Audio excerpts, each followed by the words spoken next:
بسم اللہ الرحمن الرحیم نحمد و نصلی علی رسولہ الکریم اما بعد۔ پچھلا جو درس تھا وہ سورہ بقرہ کی تقریباً جو ہے پہلا سپارہ جو ہے پہلا جز اسے ختم کیا گیا تھا۔ آج انشاءاللہ سورہ بقرہ کا جو آدھا سے کم حصہ جو ہوا تو کوشش کریں گے کہ آج کے درس میں مکمل ہو جائے۔ دوسرے سپارے سے تفسیر کا خلاصہ شروع کرتے ہیں۔ جیسے کہ میں نے شروع میں عرض کیا تھا کہ اللہ تعالیٰ نے سورہ بقرہ کے فرسٹ ربع سے لے کر کئی آیات یہودیوں کے بارے میں بیان فرمائے۔ تقریباً تین ربع، جسے تین پاؤ کہتے ہیں، وہ جو ہے آپ دیکھیں سارے مختلف قسم کے یہود کے احوال کو بیان کیے تھے۔ دوسرے سپارے کے اندر بھی یہود کے کچھ مزید احوال کا ذکر کر رہے ہیں، اور ان کا جو سب سے بڑا مسئلہ جو ان کو سب سے زیادہ تکلیف ہوئی تھی یہودیوں کو، وہ اس بات سے ہوئی تھی کہ مسلمانوں نے جب اپنا قبلہ بدلا، ان کے ذہن میں یہ تھا کہ چلے جتنے اختلافات، جتنے جھگڑے، جو کچھ بھی ہے وہ اپنی جگہ، لیکن کم سے کم یہ کہ قبلہ ہمارا مسلمانوں کا ایک ہے، اس میں ذرا وہ مطمئن تھے۔ اللہ تعالیٰ کا کرنا یہ ہوا کہ نبی کریم صلی اللہ تعالیٰ علیہ وآلہ وسلم نے جب اللہ تعالیٰ سے خوب دعائیں مانگی اور دعا مانگتے تھے کہ اللہ ہمارے قبلے کو بدل دے، اور اللہ تعالیٰ نے آپ کی دعا قبول فرمائی۔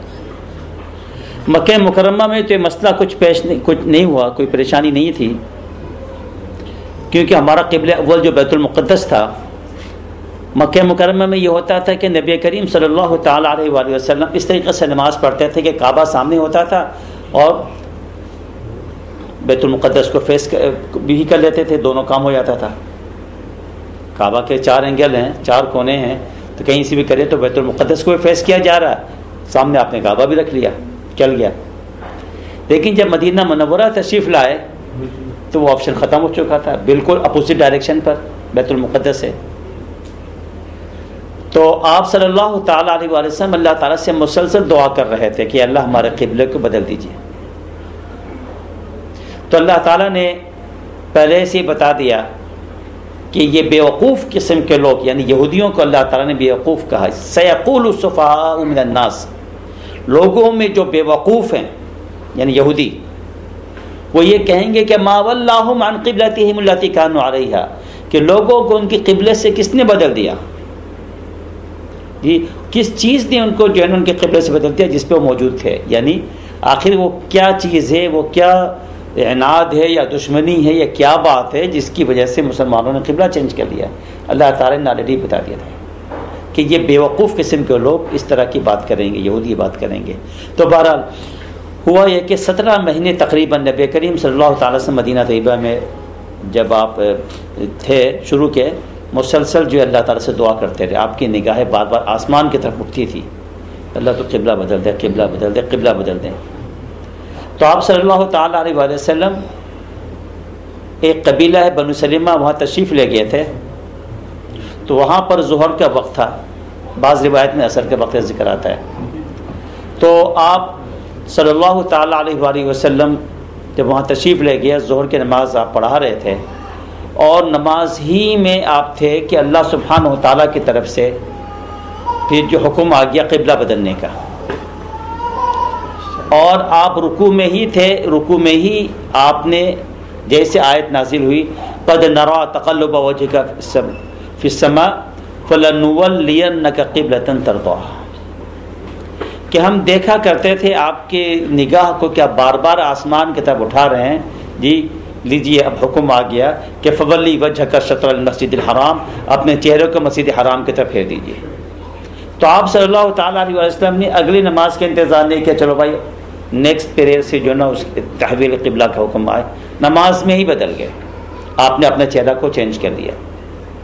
جب امام رکوع میں ہے اور ظاہر مقتدی ان کو فالو کر رہے، جب امام نے چہرہ دوسری طرف کیا، مقتدی بھی ساتھ ساتھ چہرہ پھیر لیا انہوں نے، امام سب سے پیچھے ہو گئے، مقتدی آگے ہو گئے۔ پھر آپ صلی اللہ علیہ وسلم پھر چل کے آئے فرنٹ پر بالکل، اس کے بعد جا کے آپ نے نماز کی تکمیل کی. تو یہ ہے تحویل قبلہ کا معاملہ ہے.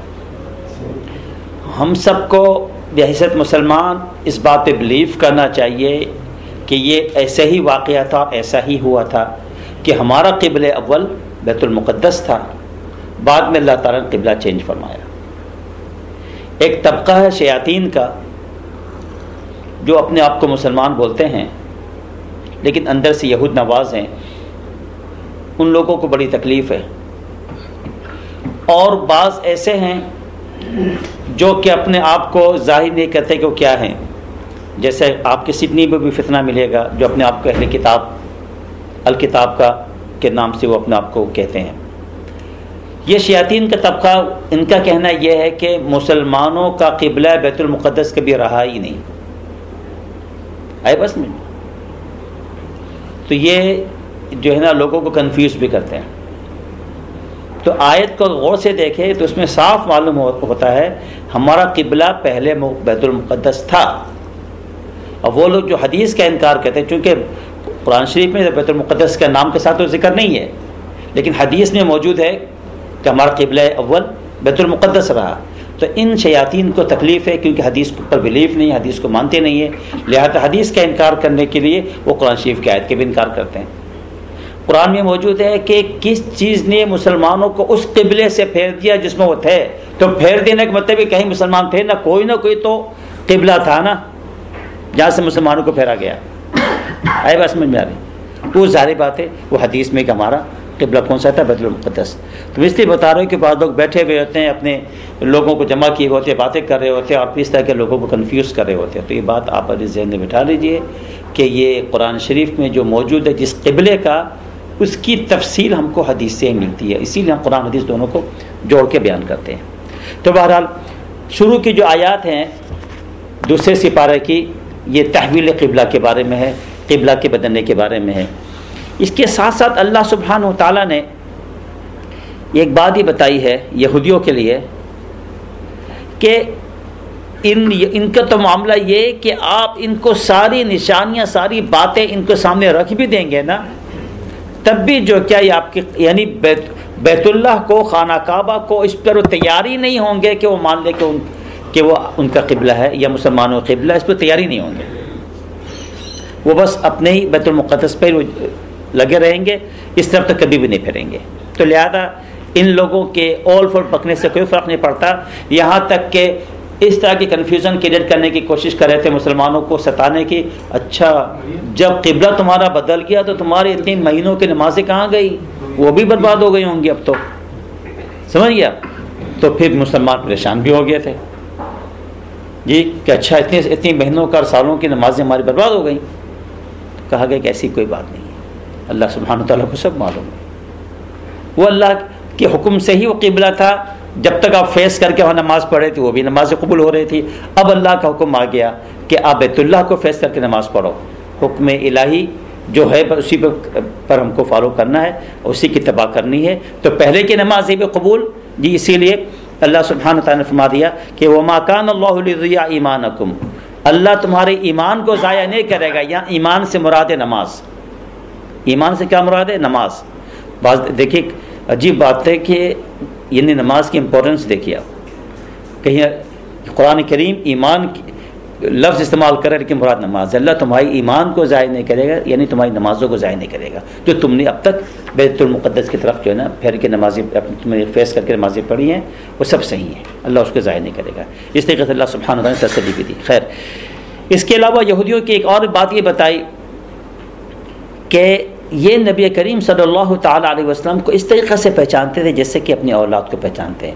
الذین آتیناہم الکتاب یعرفونہ کما یعرفون ابناءہم, یہ حضور کو ایسے پہچانتے تھے اہل کتاب یہ یہودی جیسے اپنی اولاد کو پہچانتے ہیں. اپنی اولاد کو پہچاننے میں کوئی شک کرے گا کہ میرا بیٹا ہے کہ نہیں جی؟ ہزاروں لاکھوں میں تو پہچان کے میرا بیٹا ہی ہے جی. اس کو انسان اپنی اولاد کو کیسے بھول سکتا ہے؟ اب کیسے اس کا چہرہ بھول جائے گا؟ بالکل اسی طریقے سے, بلکہ اس سے کہیں زیادہ یہ نبی کریم صلی اللہ علیہ وسلم کو پہچانتے تھے. اس لیے کہ ان کی کتاب میں واضح طور پر لکھا ہوا تھا, آپ کا نام لکھا ہوا تھا, آپ کے یہاں تک کہ رنگ کا بھی ذکر آیا تھا, یہ آپ بنو اسماعیل میں سے ہوں گے اس کا بھی ذکر آیا تھا. سب تفصیل موجود تھی, خوب اچھی طریقے سے جانتے تھے. لیکن اس کے باوجود نبی کریم صلی اللہ علیہ وسلم پر یہ ایمان نہیں لائے. اور اس کا ذکر میں نے شاید پہلے بھی کیا تھا، مذہبی تعصب کی وجہ سے. جی ان لوگوں کا عجیب حال تھا. تو حالانکہ احمق قسم کے لوگ، ان لوگوں کی سمجھ میں بات نہیں آتی کہ اگر یہ بات کرتے ہیں بنو اسماعیل کی، کہتے ہیں کہ بنو اسحاق میں سے تو مان لیتے ہیں، یہ کیا بات ہوئی؟ ان دونوں کے والد کون ہیں؟ حضرت اسحاق ہوں یا حضرت اسماعیل ہوں، باپ تو ایک ہی ہیں، حضرت ابراہیم علیہ السلام. تو یہ کیا نسلی تعصب لے کے بیٹھ گئے؟ جی دو بھائی، تو دو بھائی کے باپ تو ایک ہی ہیں، حضرت ابراہیم. تو لہذا اس طرح کی بات کرنا یہ صرف ایک بہانہ تھا ان لوگوں کا. اس کے علاوہ اللہ سبحانہ و تعالیٰ نے آگے چل کے یہ بتایا، مقاصد بعثت کا تذکرہ فرمایا. اس میں نبی کریم صلی اللہ تعالیٰ علیہ وآلہ وسلم کے بعثت کا تذکرہ کرتے ہوئے فرمایا کہ کما ارسلنا فیکم رسولا منکم یتلو علیکم آیاتنا ویزکیکم ویعلمکم الکتاب والحکمہ. حضرت ابراہیم علیہ السلام جب خانہ کعبہ کی تعمیر کر رہے تھے، ان کے ساتھ ان کے بیٹے حضرت اسماعیل، باپ بیٹے دونوں، جب کعبہ کی تعمیر کر رہے تھے تو کائنات کی، جسے کہتے ہیں کہ دی بیسٹ دعا جو اس کائنات کی ہوئی ہے، اس سے پہلے نہ اس سے اتنی زبردست دعا ہوئی ہے، نہ قیامت تک وہ دعا ہو سکتی ہے جو ان باپ بیٹوں نے کیا تھا. کعبہ کی تعمیر کرتے ہوئے بہترین دعا کی تھی اس کائنات کی کہ اللہ ہماری اولاد میں سے ایک امت مسلمہ کو بھیج، اور نبی کریم صلی اللہ علیہ وسلم کے لیے انہوں نے ذکر کیا تھا کہ ان کو بھیج. تو اللہ سبحانہ و تعالیٰ نے ابراہیم علیہ السلام کی دعا قبول فرما دی جب انہوں نے یہ کہا ربنا وابعث فیہم رسولا منہم یتلو علیہم آیاتک ویعلمہم الکتاب والحکمۃ ویزکیہم. تو انہوں نے کہا تھا کہ 4 صفات کے ساتھ ان کو بھیجیے گا، یہ جو تیری آیات کی تلاوت کرتے ہوں، لوگوں کو کتاب سکھلاتے ہوں یعنی قرآن، لوگوں کو حکمت کی باتیں سکھلاتے ہوں، اور لوگوں کا تزکیہ کرتے ہوں، لوگوں کو دلوں کا پاک کرتے ہوں، تزکیہ نفس کرتے ہوں. یہ 4 صفات. تو اللہ سبحانہ تعالیٰ نے دعا قبول فرما دی. اب دعا کی قبولیت کا ذکر کرتے ہیں تو وہی 4 صفات کو لا کر بیان کر رہے ہیں، لیکن اللہ تعالیٰ نے ترتیب تھوڑی سی بدل دی، سیکوینس کو تھوڑا سا چینج کر دیا. ابراہیم علیہ السلام اور حضرت اسماعیل کے دعا میں کیا تھا کہ سب سے پہلے تلاوت آیات، تعلیم کتاب، تعلیم حکمت، اور پھر تزکیہ نفس. قبولیت کے بات آئی تو تھوڑا سا سیکوینس بدل کے تزکیہ نفس جو نمبر 4 تھا اسے نمبر 2 پہ لے آئے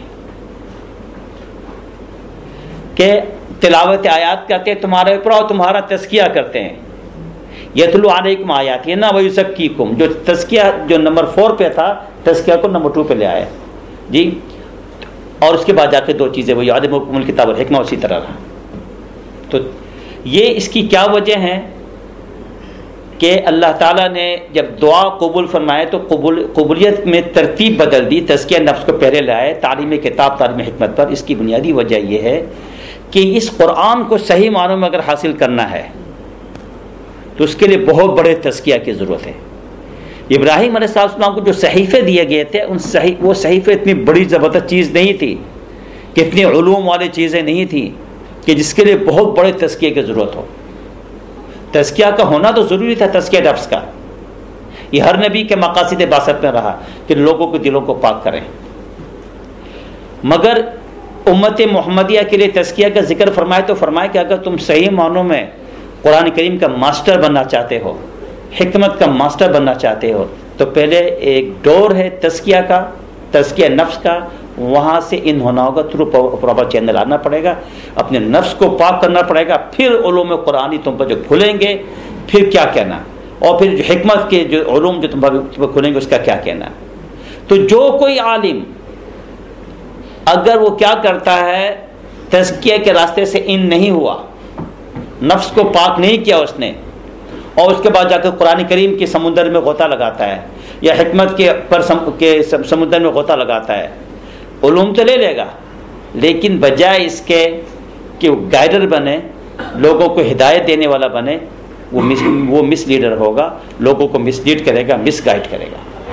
چنانچہ کتنے مولوی اور علماء دیکھیں گے قرآن کریم کی بات کریں گے تو آپ حیران رہ جائیں گے یہ کیا علوم ہے، لیکن لوگوں کو مسلیڈ کرتے ہیں، گمراہ کرتے ہیں، قرآن کریم کی آیتیں پڑھ پڑھ کے گمراہ کرتے ہیں. وجہ کیا؟ تزکیہ نفس نہیں ہے، دل کو پاک نہیں کیا. ایک برتن ہے، اگر اس کے اندر گندگی اور غلاظت موجود ہو، اب اس میں دودھ ڈال دیجئے، شہد ڈال دیجئے، کھانے پینے کی کوئی بھی چیز ڈال دیجئے، اس سب کا سب گندا ہو جائے گا، کیونکہ آلریڈی برتن کے اندر گندگی موجود ہے. اس گندگی نے سب کو گندا کر دینا ہے.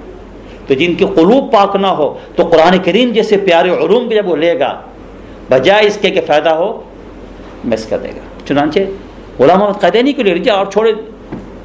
اس شیطان نے جو نبوت کا دعویٰ کیا، قرآن سے اپنے نبوت کے دلائل پیش کرتا ہے.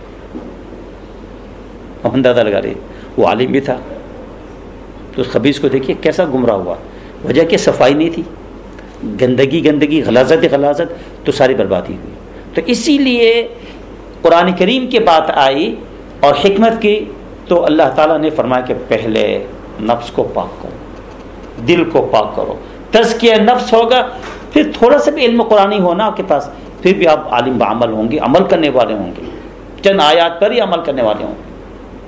صحابہ کرام کے ساتھ جو خصوصی معاملات یہ تھے کہ نبی کریم صلی اللہ علیہ وسلم نے ان کے دلوں کو پاک کیا اور ایسا مانجھا سبحان اللہ.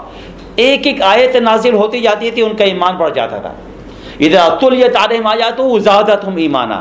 آج ہمارے سامنے قرآن پڑھ کے سنا دیا جاتا، بہترین سے بہترین قاری قرآن پڑھ رہا ہوتا جی، ہمارے اعمال میں کوئی فرق نہیں.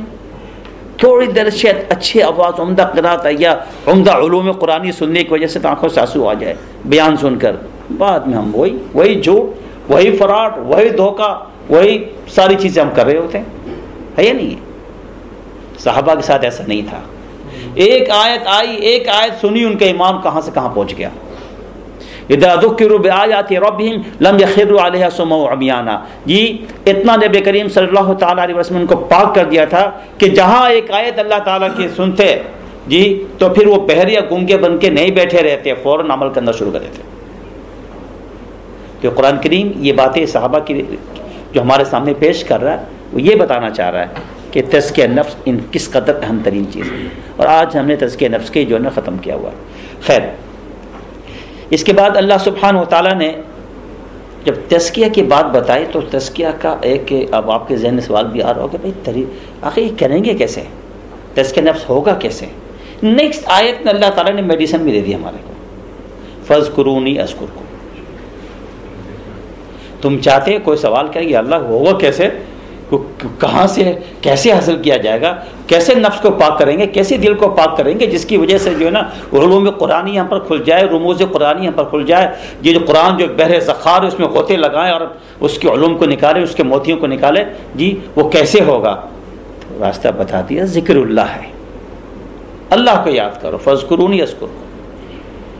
تم مجھے یاد کرو، میں تمہیں یاد کروں گا. تو ذکر اللہ وہ بہترین میڈیسن ہے جس سے دل کی صفائی ہو سکتی ہے. دلوں کے اندر گندگی، غلاظت ماحول کی وجہ سے اور ہمارے اپنی برے اعمال کی وجہ سے ہوتے رہتے ہیں. صفائی کا راستہ ہی بتا دیا. اللہ کو یاد کریں گے، اللہ کا ذکر کریں گے تو گندگی غلاظت دور ہوگی، نور الہی آئے گا. ذکر کی وجہ سے نور دل میں پیدا ہوتا ہے. نور اور ظلمات سمجھ گیا آپ، یہ دونوں کیا ہیں؟ جمع بین ضدین ہے، یعنی دو متضاد چیزیں جو ایک جگہ جمع نہیں ہو سکتے. آگ اور پانی کو اکٹھا نہیں کیا جا سکتا. ایک چیز ہونا ہے. اندھیرا ہے کمرے میں، آپ گھر پہ جاتے ہیں، جیسے سوئچ آن کرتے ہیں اندھیرا اسٹریٹ اوے بھاگ جاتا ہے ان ملی سیکنڈ. اندھیرا کہتا ہے کہ نور کے ساتھ میرا نہیں ہے، میں نور کے ساتھ نہیں رہ سکتا. اس نے بھاگنا ہے، اسٹریٹ اوے بھاگنا ہے. تو اللہ کا ذکر کا نور جب آئے گا تو ہوگا کہ یہ تاریکیاں بھاگیں گی.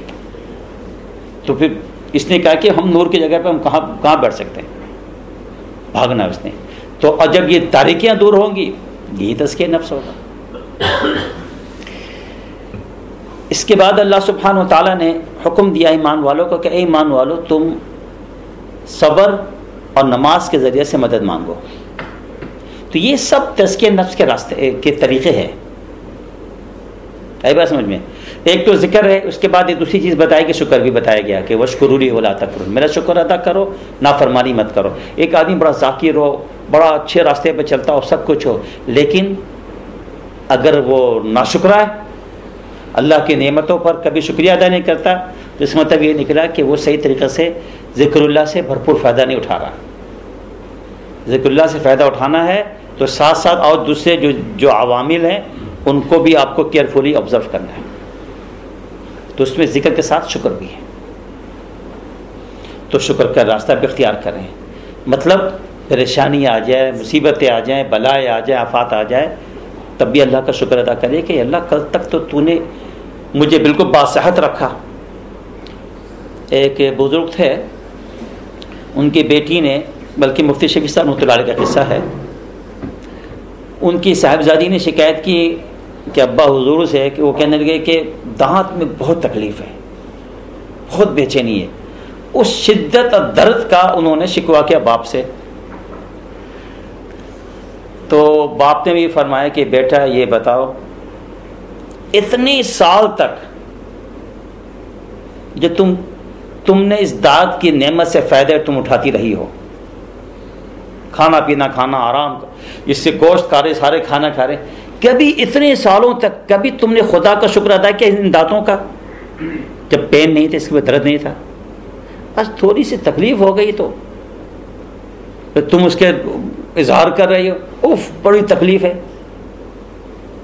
تو آپ نے اپنی بیٹی کو کتنی خوبصورت طریقے سے سمجھایا. ایک ولی اللہ خاتون تھی، تو ان کے ہاتھ میں شدید تکلیف ہوئی اور وہ ہاتھ نہیں اٹھا پا رہی تھی. تو باپ تڑپ گیا بیٹی کے تکلیف کو دیکھ کر.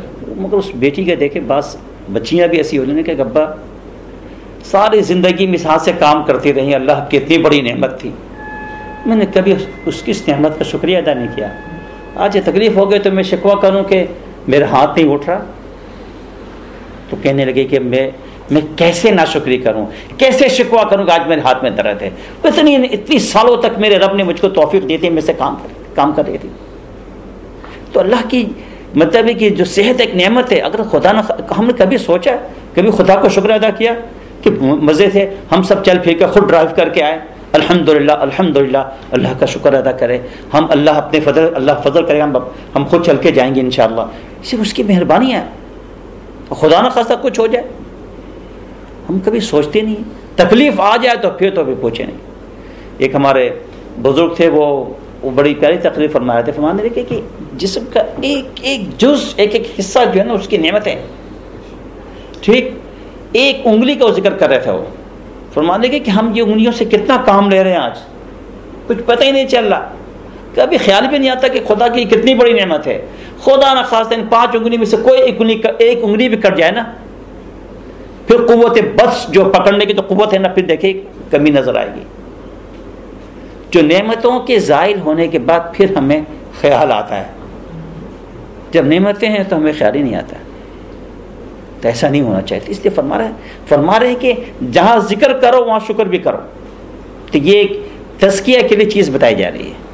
پھر ساتھ ساتھ کیا بتایا جا رہا ہے کہ یا ایھا الذین آمنوا استعینوا بالصبر والصلاۃ، صبر کے ذریعے سے مدد مانگو، نماز کے ذریعے سے مدد مانگو. تو ایک یہ کہ پریشانیاں مصیبتیں آ جائیں، خدا نہ خواستہ واویلا نہ مچاؤ. فائنینشلی کل تک تو ہم بڑے زبردست تھے، کاروبار خوب چل رہا تھا، بڑی آمدنی تھی، بڑا مال آ رہا تھا. آج کم ہو جائے تو واویلا مچا دے. جناب ہم تو مہینے میں جناب اتنا کما لیتے تھے، اب جناب وہ مجھے اس کا 50% بھی نہیں مل رہا، مجھے تو 10% بھی نہیں مل رہا. ترے اللہ کا شکر ادا کرو. کل تک جو اتنا مال آتا رہا وہ کون دے رہا تھا؟ کہ تمہارا کمال تھا جو اتنا مل رہا تھا، وہی رب دے رہا تھا.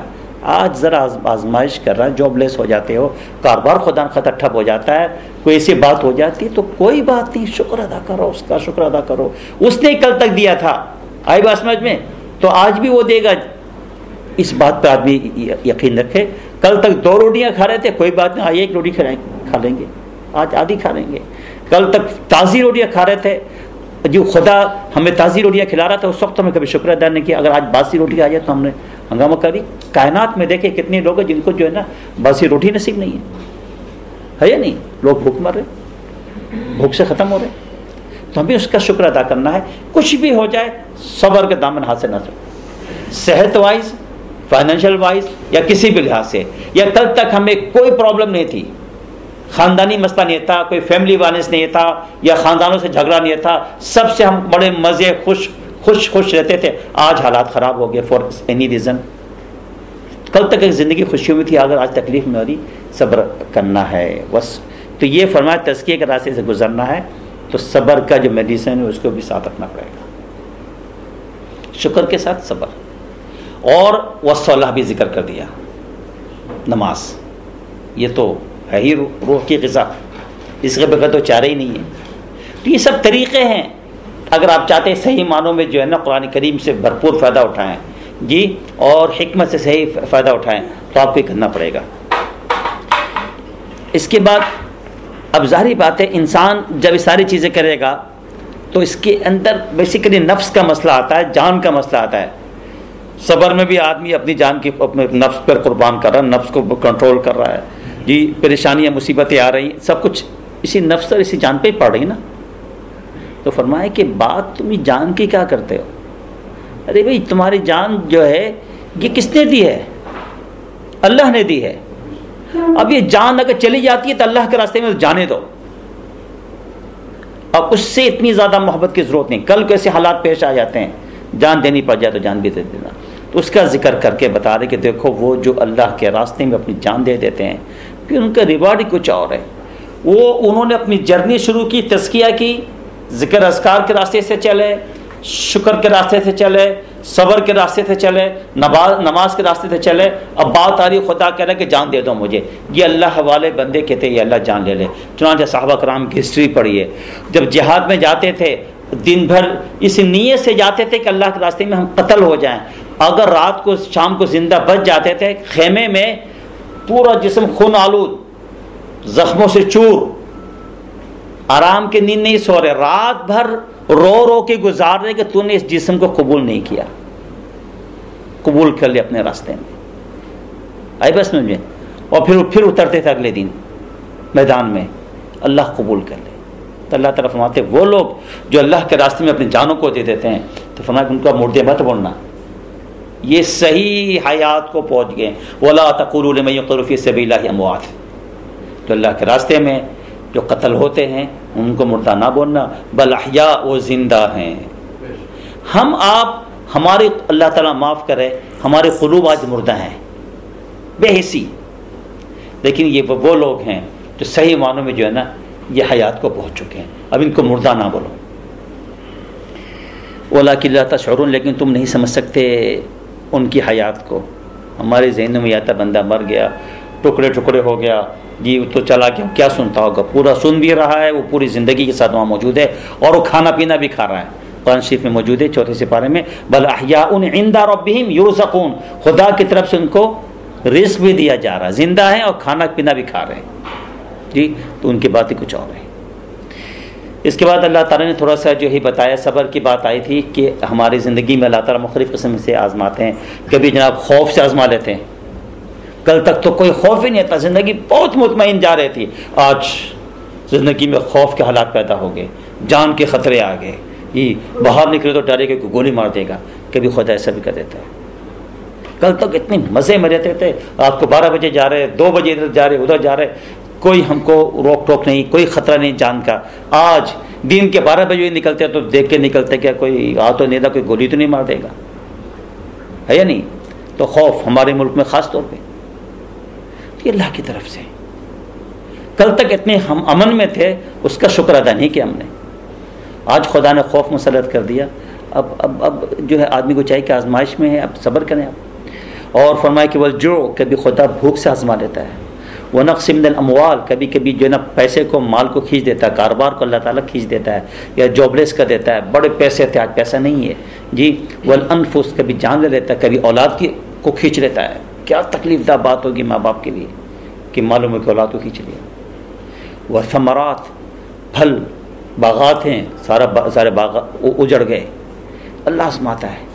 ان سب کے لیے فرمایا کہ اے صبر کرنے والوں کے لیے خوشخبری سنا دیجیے، وبشر الصابرین، صبر کرنے والوں کو خوشخبری سنا دیجیے. تو ایک تو یہ کہ اللہ تعالیٰ نے یہ چیزیں بتائیں. آگے چل کے اللہ سبحانہ و تعالیٰ نے ایک یہودیوں کے ایک اور جرم کو بیان کیا ہے. وہ جرم یہودیوں کا یہ ہے کہ وہ کتمان حق کرتے تھے، حق کو چھپاتے تھے. تو یہ ان کا بہت بڑا جرم تھا. وہ جانتے تھے نبی کریم صلی اللہ تعالیٰ علیہ وسلم کہ یہ حق ہے, نبی برحق ہے, اس کے باوجود کیا کرتے تھے؟ چھپا لیتے تھے. تو حق کا چھپانا یہ قرآن کریم کہانی کے قصے کی کتاب نہیں ہے, بلکہ ہم آپ سب کو تعلیم دے رہا ہے, بتا رہا قرآن ہم سب کو, حق نہ چھپائے. آج کتنے معاملات میں ہم جانتے ہیں سچ بات, یار ہمارا بھائی پھنس جائے گا, ہمارے والدین ٹریبل میں آ جائیں گے, فلاں یہ ہو جائے گا, حق کو چھپا دیتے. حق نہ چھپائے بھائی, حق جو حق ہے بیان کر دیں, ورنہ اس کا جو اس کی سزا ہے نا, آگے چل کے اللہ بیان بھی کر رہے ہیں کہ کتنی سخت سزا اللہ ان کو دے گا. اس کے علاوہ اللہ سبحانہ و تعالیٰ نے ان کا جو ذکر کیا کہ وہ لوگ جو ہم نے جو چھپاتے ہیں ان چیزوں کو جو ہم نے نازل کیا واضح یہ اور ہدایت کو چھپاتے بعد اس کے کہ ہم ان کو بیان کر چکے تھے ان کے لیے کتاب میں, یعنی یہودیوں کے لیے توریت میں سب چیزیں ہم نے بیان کر دی تھی, اس کے باوجود چھپا رہے جان بوجھ کر. ایسے لوگوں کو ذکر کیا کہ یہ یہودی یہ وہ لوگ ہیں جن کے اوپر خدا لعنت بھیجتا ہے, اولئک یلعنہم اللہ ویلعنہم اللاعنون, یہ خدا بھی لعنت بھیجتا ہے اور لعنت بھیجنے والے بھی لعنت بھیجتے ہیں, یعنی سارے انسان, سب لوگوں کے اور سارے فرشتے, ساری کائنات ان لوگوں پر خدا کی طرف سے لعنت بھیج رہے ہوتے ہیں. تو یہ ملعون طبقہ ہے. اس کے علاوہ آگے چل کے اللہ سبحانہ و تعالیٰ نے توحید کا ذکر فرمایا ہے. تو یہاں تک سمجھیے کہ یہود کے مختلف احوال تھے جو کہ پہلے ربع سے لے کر یہاں تک تقریباً. اس کے بعد اللہ سبحانہ و تعالیٰ مضمون کو لے کر آ رہے ہیں جو سورہ بقرہ کے تیسرے رکوع کے شروع میں توحید کا ذکر تھا. تو یہاں بھی اتفاق سے تیسرے ہی رکوع ہے جی. اب یہاں پر بھی جو اللہ سبحانہ و تعالیٰ, بلکہ چوتھا رکوع ہے, سمجھ لیجیے کہ اللہ سبحانہ و تعالیٰ یہاں پر جو ہے توحید کا ذکر کر رہے ہیں. تیسرے رکوع کا عین چوتھے رکوع کی پہلی آیت. تو اس میں اللہ سبحانہ و تعالیٰ ذکر فرما رہے توحید کا کہ الہکم الہ واحد, تم سب کا الہ ایک ہے اللہ سبحانہ و تعالیٰ. لا الہ الا هو الرحمن الرحیم, اس کے سوا کوئی معبود نہیں, وہی رحمان ہے, وہی رحیم ہے, وہی بڑا مہربان ہے, نہایت ہی رحم کرنے والا ہے. اس کے بعد اللہ سبحانہ و تعالیٰ نے جب اپنی توحید کی بات کی تو توحید کے دلائل بیان کیے. اس کو ضرورت نہیں ہے جی, سورج کو کیا ضرورت پڑی ہے کہ وہ اپنی روشنی کے لیے کوئی دلیل لائے؟ سورج اپنی دلیل آپ ہے, اپنی روشنی کے لیے وہ دلیل قائم کرنے کی سورج کو ضرورت نہیں ہے. لیکن اندھوں کے لیے ضرورت پڑتی ہے, سمجھایا جاتا ہے کہ بھائی سورج ہے, کیونکہ اندھا ہے نا کہتا ہے مجھے کیا پتا کہ سورج کیا چیز ہے, روشنی کیا چیز ہے, تو اس کو کچھ سمجھایا جاتا ہے. تو وہ لوگ جو توحید کی حقیقت کو نہیں سمجھ رہے ہیں وہ اندھے ہیں, ان اندھوں کے لیے ضرورت پڑتی ہے کہ دلائل دیا جائے. تو اللہ سبحانہ و تعالیٰ نے چند چیزیں بیان کی ہیں, وہ صرف سن لیجیے. ان فی خلق السماوات, آسمان کے پیدا کرنے میں, سبحان اللہ, آدمی تصور کرے کون بنا سکتا آسمان کو. ایک چھوٹا سا شیڈ بنانا چاہیں اپنے گیراج کے, یا ایک پرگولا بنانا چاہیں, ہم کو اس کے لیے پلر کی ضرورت پڑتی ہے, پوسٹ لگاتے 4 تاکہ وہ جو شیڈ وہاں کھڑی کر سکے. اتنا زبردست ہیوج آسمان, ایک نہیں 7 آسمان اس نے بنا دیے, کہیں کوئی پلر نظر آ رہا ہے؟ خلق السماوات بغیر عمد, بغیر ستون کے بنایا اس نے. آدمی صرف آسمانی پر غور کر لے, اس کا بنانے والا. والارض, زمین, جس طرح 7 آسمان 7 زمینیں, کس طریقے سے اس نے رکھا ہوا. اس کے اندر کیا ایک, اس کے اندر ایک ہر ایک کے اندر جو ہے نا مکمل جسے کہتے ہیں توازن ہے, گریویٹی جس کو بولتے ہیں, مکمل قسم کا توازن چلا رہا 7 زمینوں میں. کیا چیز ہے جس نے دوسرے کو روکی ہوئی؟ 7 آسمان ون آفٹر ون جی, کس طرح سے رکے ہوئے ہیں, کس کے حکم سے چل رہا, کون اس کا کریٹر ہے؟ غور کر لیا آدمی, اتنے ہی سوچنے پر آدمی مسلمان ہو جائے گا. تیسری دلیل واختلاف اللیل, رات کا بدلنا. ابھی ہم روشنی میں تھوڑی دیر بعد دیکھیں گے کہ رات کا اندھیرا آ جائے گا. کون کر رہا ہے؟ دنیا کی کوئی طاقت کر سکتی. والنہار, دن کا لانا. ابھی ہم چند گھنٹے پہلے رات کے اندھیرے میں تھے, تھوڑی دیر بعد کیا دیکھا ہم نے کہ اجالا آنا شروع ہو گیا, روشنی آ گئی, رات کے اندھیرے ختم. رات کے اندھیرے پر جو ہے نا روشنی کو چڑھا دیا. اور کون چڑھاتا ہے؟ کون ہے؟ اس پہ غور کرو. یہ کشتی والفلک التي تجری فی البحر, جس پہ ایک سوئی ڈالے سمندر پہ تو وہ ڈوب جائے. ہاں ہیوج, جس کا وزن کم تصور نہیں کر سکتے, وہ پانی پہ چل رہا. کس کے حکم سے چل رہا؟ کون چلا رہا جی؟ اور اس میں ہمارے انسانوں کو فائدہ کی چیزیں ہوتی ہیں. ہم آج زمانے میں بھی محتاج ہیں. بڑی بڑی چیزیں جو نا کشتی کے ذریعے سے آج بھی آ رہی ہیں. جہاز آج ہمارے ان ضروریات کو پوری نہیں کر سکتا. اللہ تعالیٰ نے یہ کشتی کا پورا نظام انسانوں کے لیے قائم کیا. کون کر رہا؟ کس کے حکم سے چل رہا ہے؟ اسی طریقے سے فرمایا کہ آسمان سے بارش کا ہونا، زمین خشک ہو جاتی ہے، مردہ ہو جاتی ہے، جو سیڈز ڈالی ہوئی تھی تو ختم ہو چکی ہوتی ہے، ایک بارش کا نزول ہوتا. پھر دیکھیں کس طریقے سے سب چیزیں زندہ ہو جاتی ہیں. کون کر رہا ہے جی؟ یہ آسٹریلیا آپ جانتے ہیں، یہ پورا کا پورا ملک جو ہے نا، یہ بارانی زمین ہے، ڈپینڈ نہیں کرتا بارش کے اوپر. خدا صرف اس کو کھینچ لیتے. ہم سب کے چند سال پہلے یاد ہوگا ڈراؤٹ کی حالت ہو گئی، کیا خطرات تھے. تو جان ہاورڈ کا زمانہ تھا، اس نے باقاعدہ مساجد تک کے اس نے لکھے، اور چرچز کو تو خیر ان کا الگ ہے کہ گاڈ سے پرے کرو کہ یہ ٹائم ہے کہ اس چیز سے مانگنے کا. تو ان کو پتہ ہے بھائی ایک ہی ہے، وہی بارش نازل کر سکتا ہے اور کوئی نہیں کر سکتا. اور اللہ نے زمین میں کس طریقے سے جو جانور پھیلائے، یہ کون پھیلاتا کہ جانور نہ ہو؟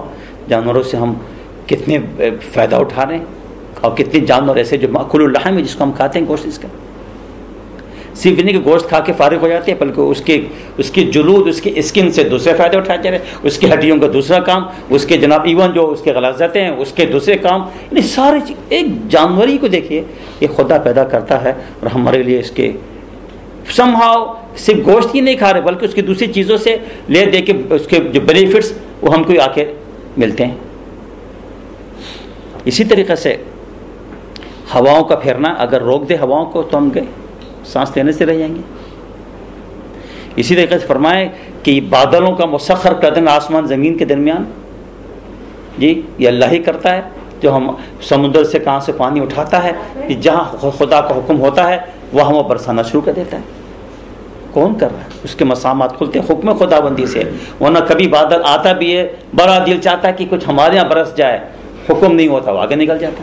ہم دیکھتے رہ جاتے ہیں، ارے یار یہاں کچھ ہو جاتا تو کتنا چاہتا ہے، حکم نہیں، وہی کر رہا ہے. تو یہ اللہ تعالیٰ نے یہ بتایا، یہ قدرت کی بڑی بڑی نشانیوں کو. کون ہے سوائے خدا کے کوئی اور کر سکتا ہے؟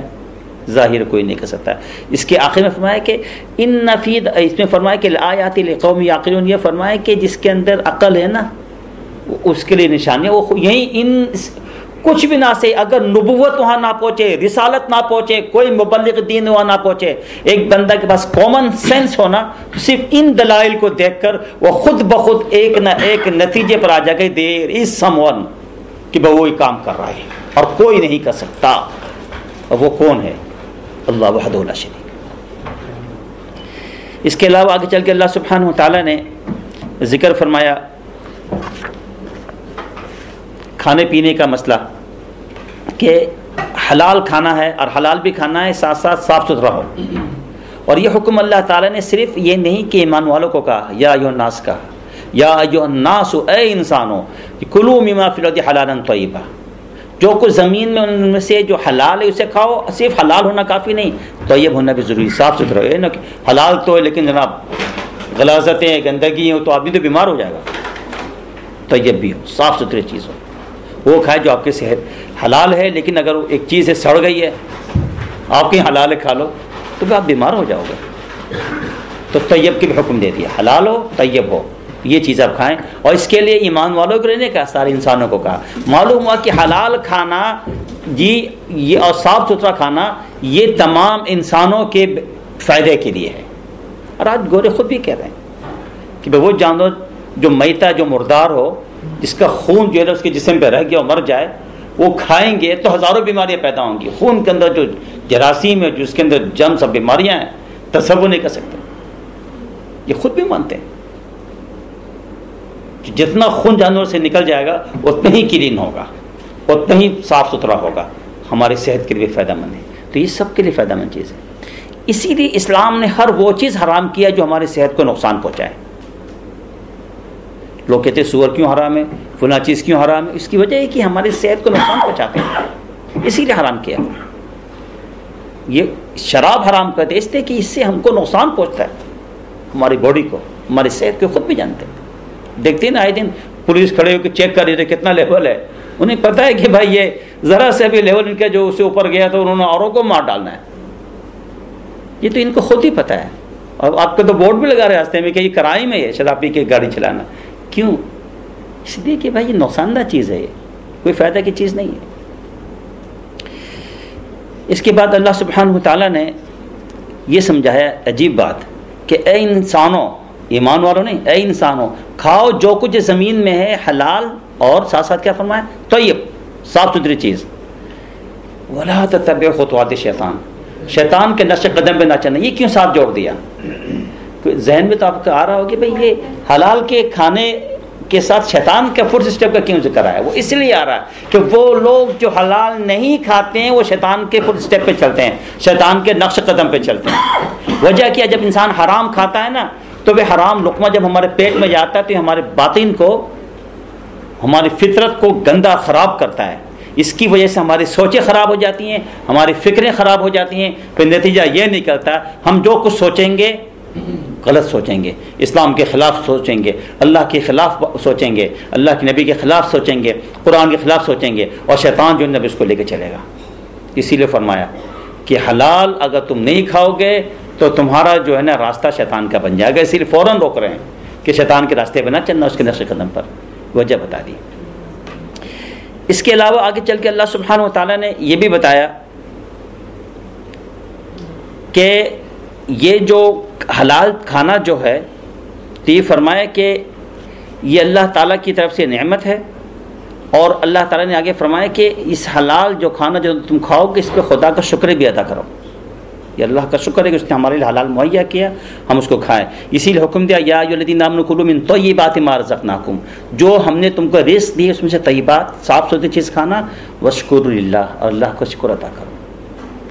تو اللہ کا شکر بھی ادا کرتا ہے، تیرا شکر ہے کہ تو ہمیں حلال کھلا رہا ہے، صاف ستھری چیز کھلا رہا ہے، یہ تیرا شکر ہے۔ ان کنتم ایھہ تعبدون، اگر تم اللہ کی عبادت کرنے والے ہو نا تو تم یہ کام کرنا ہے۔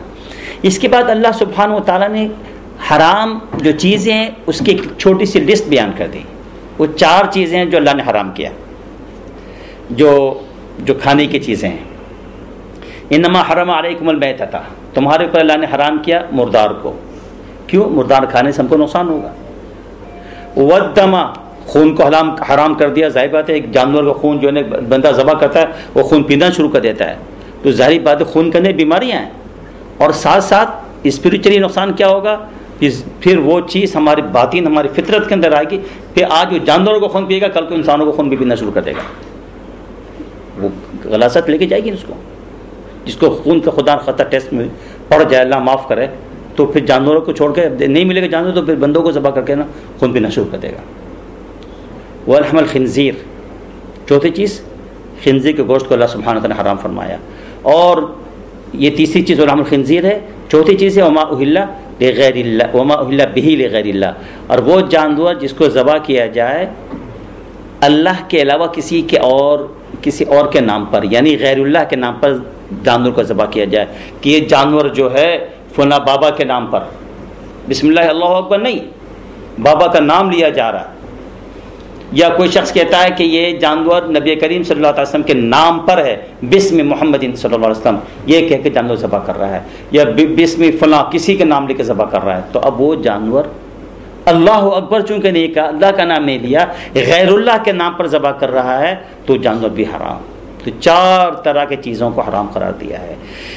اس کے بعد اللہ تعالیٰ نے ایک چیز سمجھا دی ہے کہ کبھی آدمی بھوک کی اس انتہا کو پہنچ جائے جہاں وہ مر رہا ہے، کسی ایسی جگہ پر ہے، تو اور حالت اضطرار میں آ گیا ہے، اب اسے پتہ وہ مر جائے گا، اب اس کے پاس ایک ہی چوائس ہے، مرا ہوا جانور ہے، یا خون پڑا ہوا ہے، یا سور کا گوشت ہے، اس کے پاس کوئی آپشن نہیں ہے۔ تب یہاں کہا جا رہا ہے ٹھیک ہے حالت اضطرار میں ہو، تم مر سکتے ہو، جان بچانے کے لیے اتنا کھا لو کہ جس سے تمہاری جان بچ جائے، وہ حالت اضطرار میں اس کی گنجائش دے دی، مگر اس میں بھی یہ نہیں ہونا چاہیے کہ چلو بھائی کچھ شام کے لیے بھی رکھ لیا جائے، تھوڑا سا کل کے لیے بھی، وہ نہیں، بس اس وقت جہاں آدمی مر رہا ہے بس۔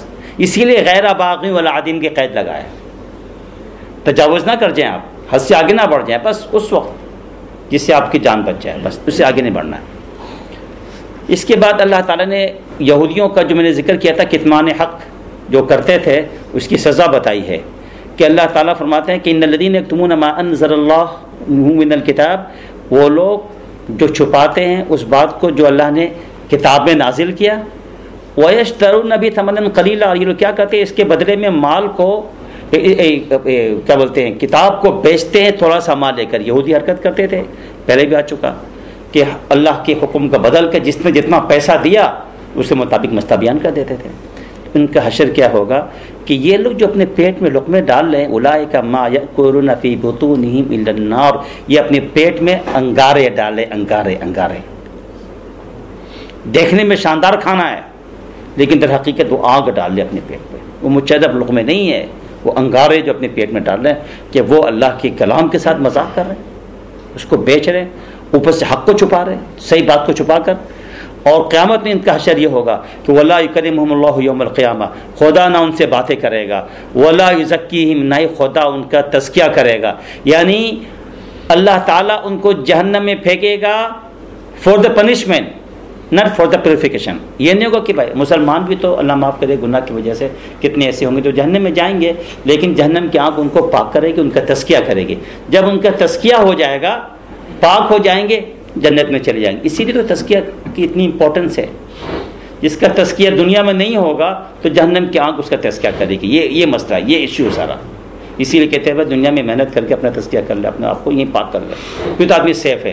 ورنہ بہت سے مسلمان جو جہنم میں جائیں گے اس لیے کہ وہ گندہ ہوں گے، خراب ہوں گے، جہنم کی آنکھ پاک کرے گی۔ لیکن ان یہودیوں کو، ان ظالموں کو جہنم میں جو پھینکا جائے گا تزکیہ کے لیے نہیں پھینکا جائے گا بلکہ عذاب ہی کے لیے پھینکا جائے گا۔ وَلَهُمْ عَذَابٌ أَلِيمٌ، ان کے لیے پینفل دردناک عذاب ان کے لیے ہے، کیونکہ جرم اتنا بڑا ہے حق کو چھپانے کا۔ جی تو آج معلوم ہوا کہ کوئی مسلمان اگر یہ حق کو چھپاتا ہے تو یہودیوں کی پیروی کر رہا ہے، اور سزا بھی سامنے رکھے پھر۔ اس میں خاص طور پر یہودیوں کا نام نہیں آ رہا، یہ تو ایک عام ان جنرل اللہ تعالیٰ بتا رہے ہیں جو کوئی بھی، تو خاص طور پر وہ علماء جو دنیاوی منفعت کے خاطر حق کو چھپا دیتے ہیں، اللہ کے احکام کو چھپا دیتے ہیں، وہ بہت بڑے مجرم ہوں گے۔ اس لیے حق کو نہیں چھپانا، جو حرام ہے بول دے حرام، یہ اس کی ذمہ داری ہے۔ یہ نہیں کہ فلاں صاحب ناراض ہو جائیں گے تو یہ ہو جائے گا، کچھ نہیں۔ حکومت اگر جو ہے نا تختے میں لٹکا دے وہ کہ ٹھیک ہے ہم اس پہ تیار ہے، لیکن یہ کام نہیں کر سکتے۔ چنانچہ میں آپ کو بتاؤں،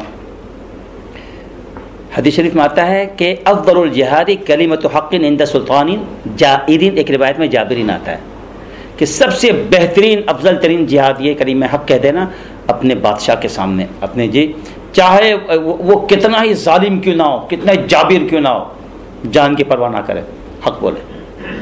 یہ جو ہے ضروری ہونا، بندہ پھنس جائے گا۔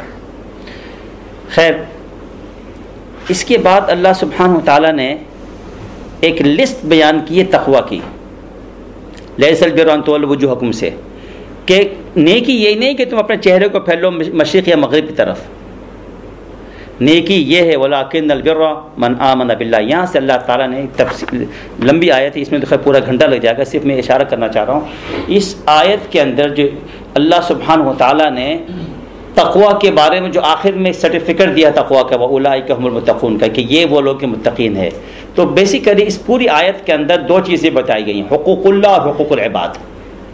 ہمارے یہاں مسئلہ کیا ہے، ایک آدمی نماز پڑھتا ہے، روزہ رکھتا ہے، ادھر حج کر رہا ہے، قرآن پڑھ رہا ہے، دین کا کام کر رہا ہے، نماز یہ پوری مسجد میں ادا ہو رہی ہے، صف اول میں رائت امام کے پیچھے اور تکبیر اولیٰ کے ساتھ نماز پڑھ رہا، سمجھتا ہے کہ میں بڑا پرہیزگار ہوں، بڑا متقی ہوں، مگر خاندان والوں کے حقوق کا خیال نہیں رکھتا، ماں باپ کے حقوق کا خیال نہیں رکھتا، بھائی بہنوں کا، بیوی بچوں کا، رشتہ داروں کا حقوق کا خیال نہیں رکھتا، یعنی حقوق العباد کو تلف کر رہا ہے، تو اس کے نماز روزہ یہ سب بیکار ہے، وہ کوئی متقی پرہیزگار نہیں۔ ہمارے بڑا مسئلہ ہے، یہ آدمی بڑا نیک آدمی، فتوے دے دیتے ہیں، بڑا متقی پرہیزگار، کہاں سے پتہ چلا بھائی؟ یار ہر وقت تکبیر اولیٰ کے ساتھ نماز پڑھتا ہے، او جناب جب دیکھو جناب وہ یہ کر رہا ہوتا ہے، دین کا کام کر رہا ہوتا ہے، پھر دوسرے اندر کیا معاملہ ہے، حقوق العباد صحیح ہے کہ نہیں؟ اگر نہیں ہے سب ڈھونگے، وہ یاد رکھیں۔ تو تقوی نام ہے حقوق العباد حقوق اللہ اور حقوق العباد دونوں کی مکمل رعایت کرنے کا. تو تقوی جو بیسیکلی کھڑا ہوا ہے اس کے دو پاؤں ہیں, ایک حقوق اللہ, حقوق العباد. اگر اس میں بیلنس نہیں ہے تو یاد رکھے پھر جو ہے نا وہ تقوی نہیں ہے, صرف بیکار ہے, صرف وہ دکھانے کی باتیں, وہ سمجھ گیا. تو کافی وقت لگ جائے گا, بس میں یہ بتا رہا ہوں کہ پورے آیت میں اللہ نے مختلف حقوق کو بیان کر کے اس کو یوں چیپٹر کو کلوز کیا, یہ کہہ کر کہ بھئی یہ لوگ متقی ہیں جو حقوق اللہ حقوق العباد کے خیال کرتے ہیں. اس کے بعد اللہ سبحانہ و تعالیٰ نے قصاص کا حکم بتایا ہے. مسئلہ سارا یہ ہے کہ دنیا میں ظلم ہوتا ہے, لوگ ایک دوسرے کو قتل بھی کرتے ہیں, قاتل قتل کر ڈالتا ہے, پھر دوسری طرف لوگ کہتے ہیں کہ اگر تم قاتل کو قتل کرو گے ایک اور جان کو ختم کرنے کے مترادف, جیسے گورے بولتے ہیں. اسی لیے ان کے یہاں جو ہے نا قاتل کے لیے جو ہے نا سزائے موت کا حکم نہیں ہے. وہ اسی لیے وہ سمجھتے ہیں کہ بھائی ایک بندہ مر گیا, آپ دوسرے بندے کو کیوں مار رہے ہو. یہ ان کی عقل کی پرابلم ہے. قرآن کیا بتا رہا ہے؟ قرآن بتا رہا ہے کہ اے عقل مندو یہ بات سمجھ دو, وَلَكُمْ فِي الْقِصَاصِ حَيَاتٌ يَا أُولِي الْأَلْبَابِ, اے عقل مندو قصاص کے اندر زندگی ہے, اس کے اندر لائف ہے. قاتل کو قتل کرو تو اس کے اندر زندگی ہے. لوگ کہیں گے کہاں زندگی ہے, تو بندہ ایک اور مر گیا, ایک مرا تھا پہلے اب دو مر گئے. وہ قرآن جو بتا رہا ہے اے عقل مندو, اگر سینس ہے عقل ہے تمہارے اندر تو قرآن ہی بتا رہا ہے کہ یہ بات سمجھ لو کہ قاتل کو قتل کرنے میں حیات ہے. اس لیے اب سنیے, قاتل کو آپ نے چھوڑ دیا, پھر باہر نکلے گا سینہ تان کے, یار کوئی مسئلہ ہی کوئی نہیں, دو چار کو اور اڑایا, تو مسئلہ تو کوئی نہیں ہے, مجھے تو کچھ قانون میں تو ہی نہیں کہ میں ماروں گا. وہ انسانیت کا قتل کرتا چلا جائے گا. آئی بس سمجھ میں؟ اگر ایک قاتل کو جس نے قتل اس کو آپ اڑائیں ذرا, تو اس کے بعد دیکھیے اگلا بندہ, جتنے قاتل جن کے دماغوں میں ہوگا نا کہ میں اس کو نہیں چھوڑوں گا, اس کو نہیں چھوڑوں گا, اس کو ماروں گا, سارے ڈر جائیں گے. یہ ہے حدود جو اسلام نے بیان کیا نا, اس کے بینیفٹ. چور ہے, چور کا ایک کا ہاتھ تو کاٹ دیجئے, پورے معاشرے میں چوری بند ہو جائے گی. ایک بندے کا ہاتھ کٹا ہے مگر سارا معاشرہ آپ کا بالکل سیف ہو گیا. گھر کھلا بھی چلا گیا آپ چلے جاتے بھولے سے, کوئی خطرہ نہیں ہوگا. چور کو پتا ہے کہ میرا ہاتھ کاٹ دیا جائے گا, تو ایک بندے کو تو آپ دے دیجئے سزا, معاشرہ محفوظ. ڈاکو ہے, اس کو سزا دے دیجئے, پھر کوئی خطرہ نہیں ہوگا آپ کو. تو اسلام کی بیوٹی ہے, حدود کی بیوٹی ہے. حدود نہ, یہ حدود اللہ جو اللہ بیان کرے ایسے نہیں بیان کرے, اس کی بیوٹی ہے. بلکہ بڑا ایک عربی کا شاعر ہے, تو اس کا ترجمہ یہ ہے کہ یہ ہاتھ اس وقت تک قیمتی تھا جب تک اس نے اس ہاتھ کے ساتھ کسی کے ساتھ زیادتی نہیں کی اور کسی کا حق نہیں مارا. جیسے کسی کا حق مار لیا, اس کی کوئی ویلیو, کوئی قیمت نہیں رہی, اب اس کی ختم. اب اس کی 10 درہم بھی اس کی جو ہے نا اب قیمت نہیں اس کی. اب لہذا یہ ہاتھ اگر کسی کے گھر پر ڈاکہ مارتا ہے, چوری کرتا ہے, جس کی ویلیو 10 درہم ہے اس زمانے میں, جی تو آج مطلب یہ کہ تو آگا ڈالر کے ساتھ ریٹ ملا لیجیے آپ جو بھی ہوگا, تو یہ فرمائے کہ اب اس کے ہاتھ کی قیمت جو ہے نا ختم ہو گئی, تو لہذا اب اس کو کاٹ دیں. یہ اسلام جو ہے نا ہم کو بتا رہا ہے. خیر, اس کے علاوہ اللہ سبحانہ و تعالیٰ نے آگے چل کے ذکر فرمایا ہے روزے کے بارے میں, اور یہ بتایا کہ روزہ صرف تم پر ہی فرض تھے بلکہ تم سے پہلے لوگوں پر بھی فرض کیا گئے. یا ایھا الذین آمنوا کتب علیکم الصیام کما کتب علی الذین من قبلکم لعلکم تتقون. اور روزے کا مقصد بتا دیا گیا, پرہیزگاری, تقویٰ. یہ اصل مقصد ہے روزے کا, اس کا فلسفہ یہی ہے. انسان جب روزہ رکھتا ہے تو روزے کی برکت سے کیا ہوتا ہے کہ اس کا نفس پاک ہوتا ہے, اس کے اندر جو گندی قسم کی قوتیں ہیں وہ پاک ہونا شروع ہو جاتی ہیں, اور جو اچھی قوت ہے اس کے اندر نکھار پیدا ہونا شروع ہو جاتا ہے.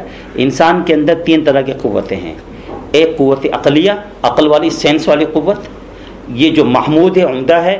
اور اس کے پھر دو قوتیں اور آتی ہیں, ایک قوت غضبیہ, غصے کا, ایک ہے قوت شہویہ, شہوت, نفسانیت کا. ٹھیک ہے نا, تو وہ قوت ہے. تو یہ 2 قوتیں اپنی اگر ان میں اعتدال ہے تو صحیح ہے. ان 2 قوتوں میں, غضب میں اعتدال اگر ہے, ایک آدمی خدا نہ خواستہ ہمارے نبی کی شان میں گستاخی کرتا ہے, آرام سے تھوڑی بیٹھے رہیں گے بھائی یہ تو اسلام میں غصہ جائز نہیں ہے. نہیں, یہاں آپ کا فطری غصہ جو آپ کو آنا چاہیے, سمجھ گئے آپ؟ یہ فطری غصہ جو آپ کو آنا چاہیے کہ اسلام پر یا قرآن پر جو بات کرے یا خدا کے بارے میں بات کرے. آئی بات سمجھ میں؟ تو ایک اعتدال. باقی یہ نہیں کہ جب ہر وہ غصہ کرا کہتا ہے بہانہ بلڈ پریشر غریب کا ہے, وہ بندے کی نیچر ہی خراب ہے. کہتا ہے یار مجھے پتہ بلڈ پریشر پر ہائی ہو گیا, میں پتہ کیا بول گیا, اور پھل پک گیا. جی تو وہ کنٹرول کرو گے.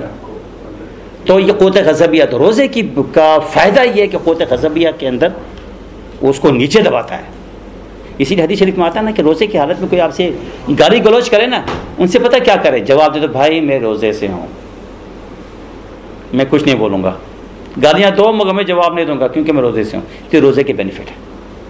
اور قوت شہویہ, آپ جانتے ہیں کہ اتنے گھنٹے تک آدمی اپنے ڈیزائر پر جو ایک جائز تعلقات ہیں میاں بیوی کے, وہ کنٹرول کرتا ہے اتنے گھنٹوں تک. جی تو اللہ نے ایک رکھا ہے, تو اس کے اندر بھی اعتدال پیدا ہوتا ہے. تو قوت عقلیہ میں نکھار پیدا ہوتا ہے, اور ان دو قوتوں کے اندر دونوں قوتوں کو بیسیکلی کنٹرول کیا جاتا ہے. تو روزے کی کا بینیفٹ ہے. جب ایک آدمی یہ کر لے نا کہ اس کی قوت عقلیہ صحیح کام کرے, وہ پرہیزگاری کے راستے پہ چل پڑے گا. سمپل سی بات ہے. سینس صحیح کام کرے نا, اسے پتہ ہے کہ یہ چیز حلال ہے, یہ چیز حرام ہے. عقل بتا رہی ہے دیکھو بھائی یہ چیزیں لینا حلال, حرام نہ لینا.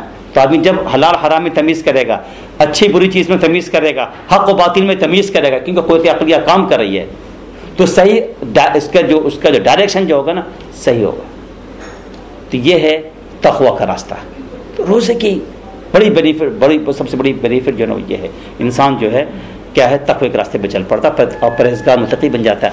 اگر ایک شخص کہتے ہیں میں نے پورا مہینہ روزہ رکھا, وہی جھوٹ کی عادت جی اور وہی ساری برائیاں موجود ہے, اس کا مطلب یہ نکلا کہ پھر اس نے صرف ڈائٹ ہی کیا چند گھنٹوں کا پورا مہینہ, اور نتھنگ ایلس.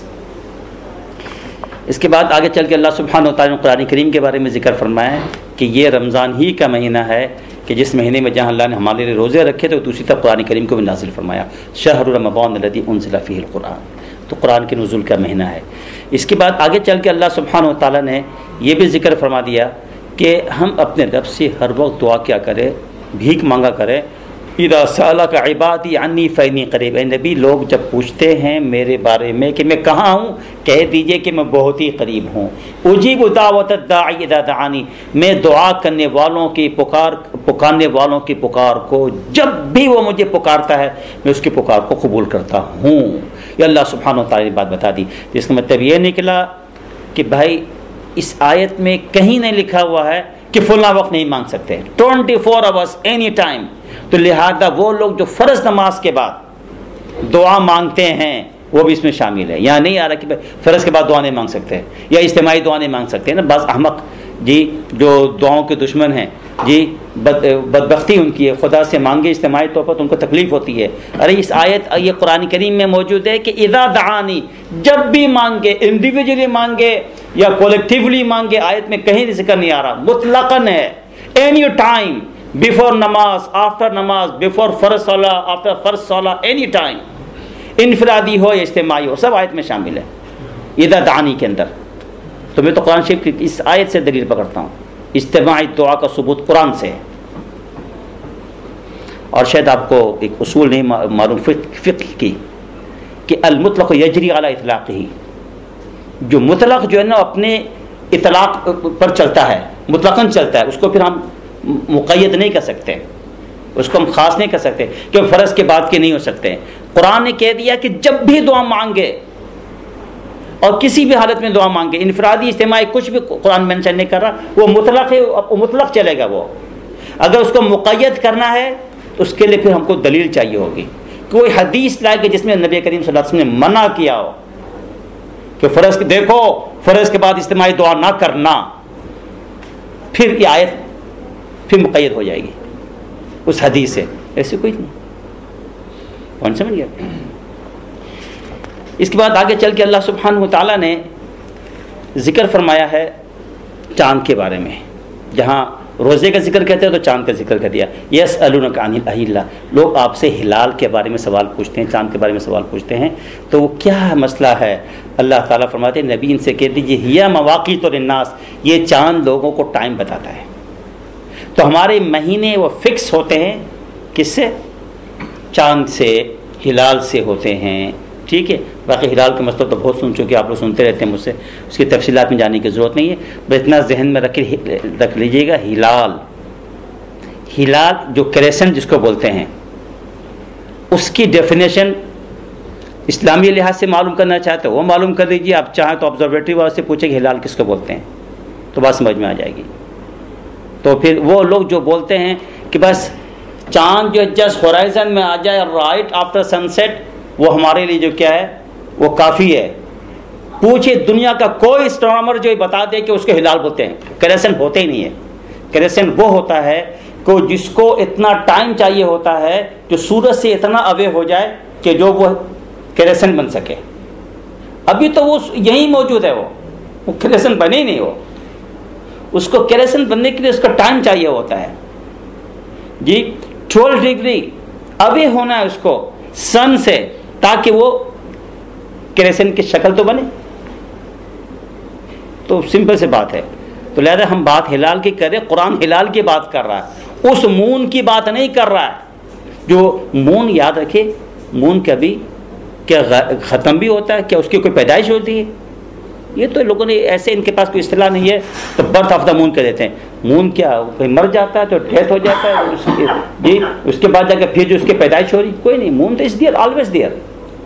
مون نے کہاں جانا ہے؟ صرف یہ ہوتا ہے کہ وہ سورج کے سامنے آیا تھا یوں ایسے، یہ زمین ہے ٹھیک ہے، اور اس کے بعد جا کر جو ہے سورج اور چاند آپس میں محاذات جس کے کہتے ہیں، ایک دوسرے کے سامنے سے کھڑے ہو جاتے ہیں، تو اس لیے ہم کو نظر نہیں آ رہا ہے۔ اب اس کو سورج کے بعد اس کو تھوڑا سا مون کو تھوڑا سا دور ہونے دو تاکہ پھر ہم اس کو دیکھ سکیں۔ تو وہ تو آلریڈی دیئر، آلویز رہتا ہے وہاں پر۔ تو لہذا بات ہے ہلال کی، ہلال جو ہے وہ وہی ہے، اس کو اتنا ٹائم دو کہ تاکہ وہ ہلال کی شکل یعنی کریسنٹ کی شکل تو بن جائے۔ اور باقی فرما دیا کہ نہ صرف یہ کہ لوگوں کے لیے ٹائم بتاتا ہے، پرٹیکولرلی فرمایا والحج، حج کا ٹائم بھی بتاتا ہے۔ اس کے بعد آگے چل کے اللہ سبحانہ وتعالیٰ نے ذکر فرمایا ہے کہ مشرکین کا قتل کا اور کفار کے قتل کا ذکر فرمایا ہے۔ یہ آیت ایسی ہے کہ افسوس کے ساتھ بتانا پڑا مجھے کہ یہاں کے کم وقت میڈیا والے بھی اور کہ کفار کہتے ہیں کہ دیکھو قرآن موجود ہے۔ ایک دفعہ ریڈیو میں بھی ایلن جون جو ہے نا، آپ کو یاد ہوگا، بول رہا تھا، اور قرآن شریف کی آیت کو پیش کر رہا تھا، یہ والی آیت کو، وقتلہم حیث ثقفتموہم، جہاں یہ آیت کو کوٹ کیا تھا کہ جہاں تم کافروں کو دیکھو ان کو قتل کر دو۔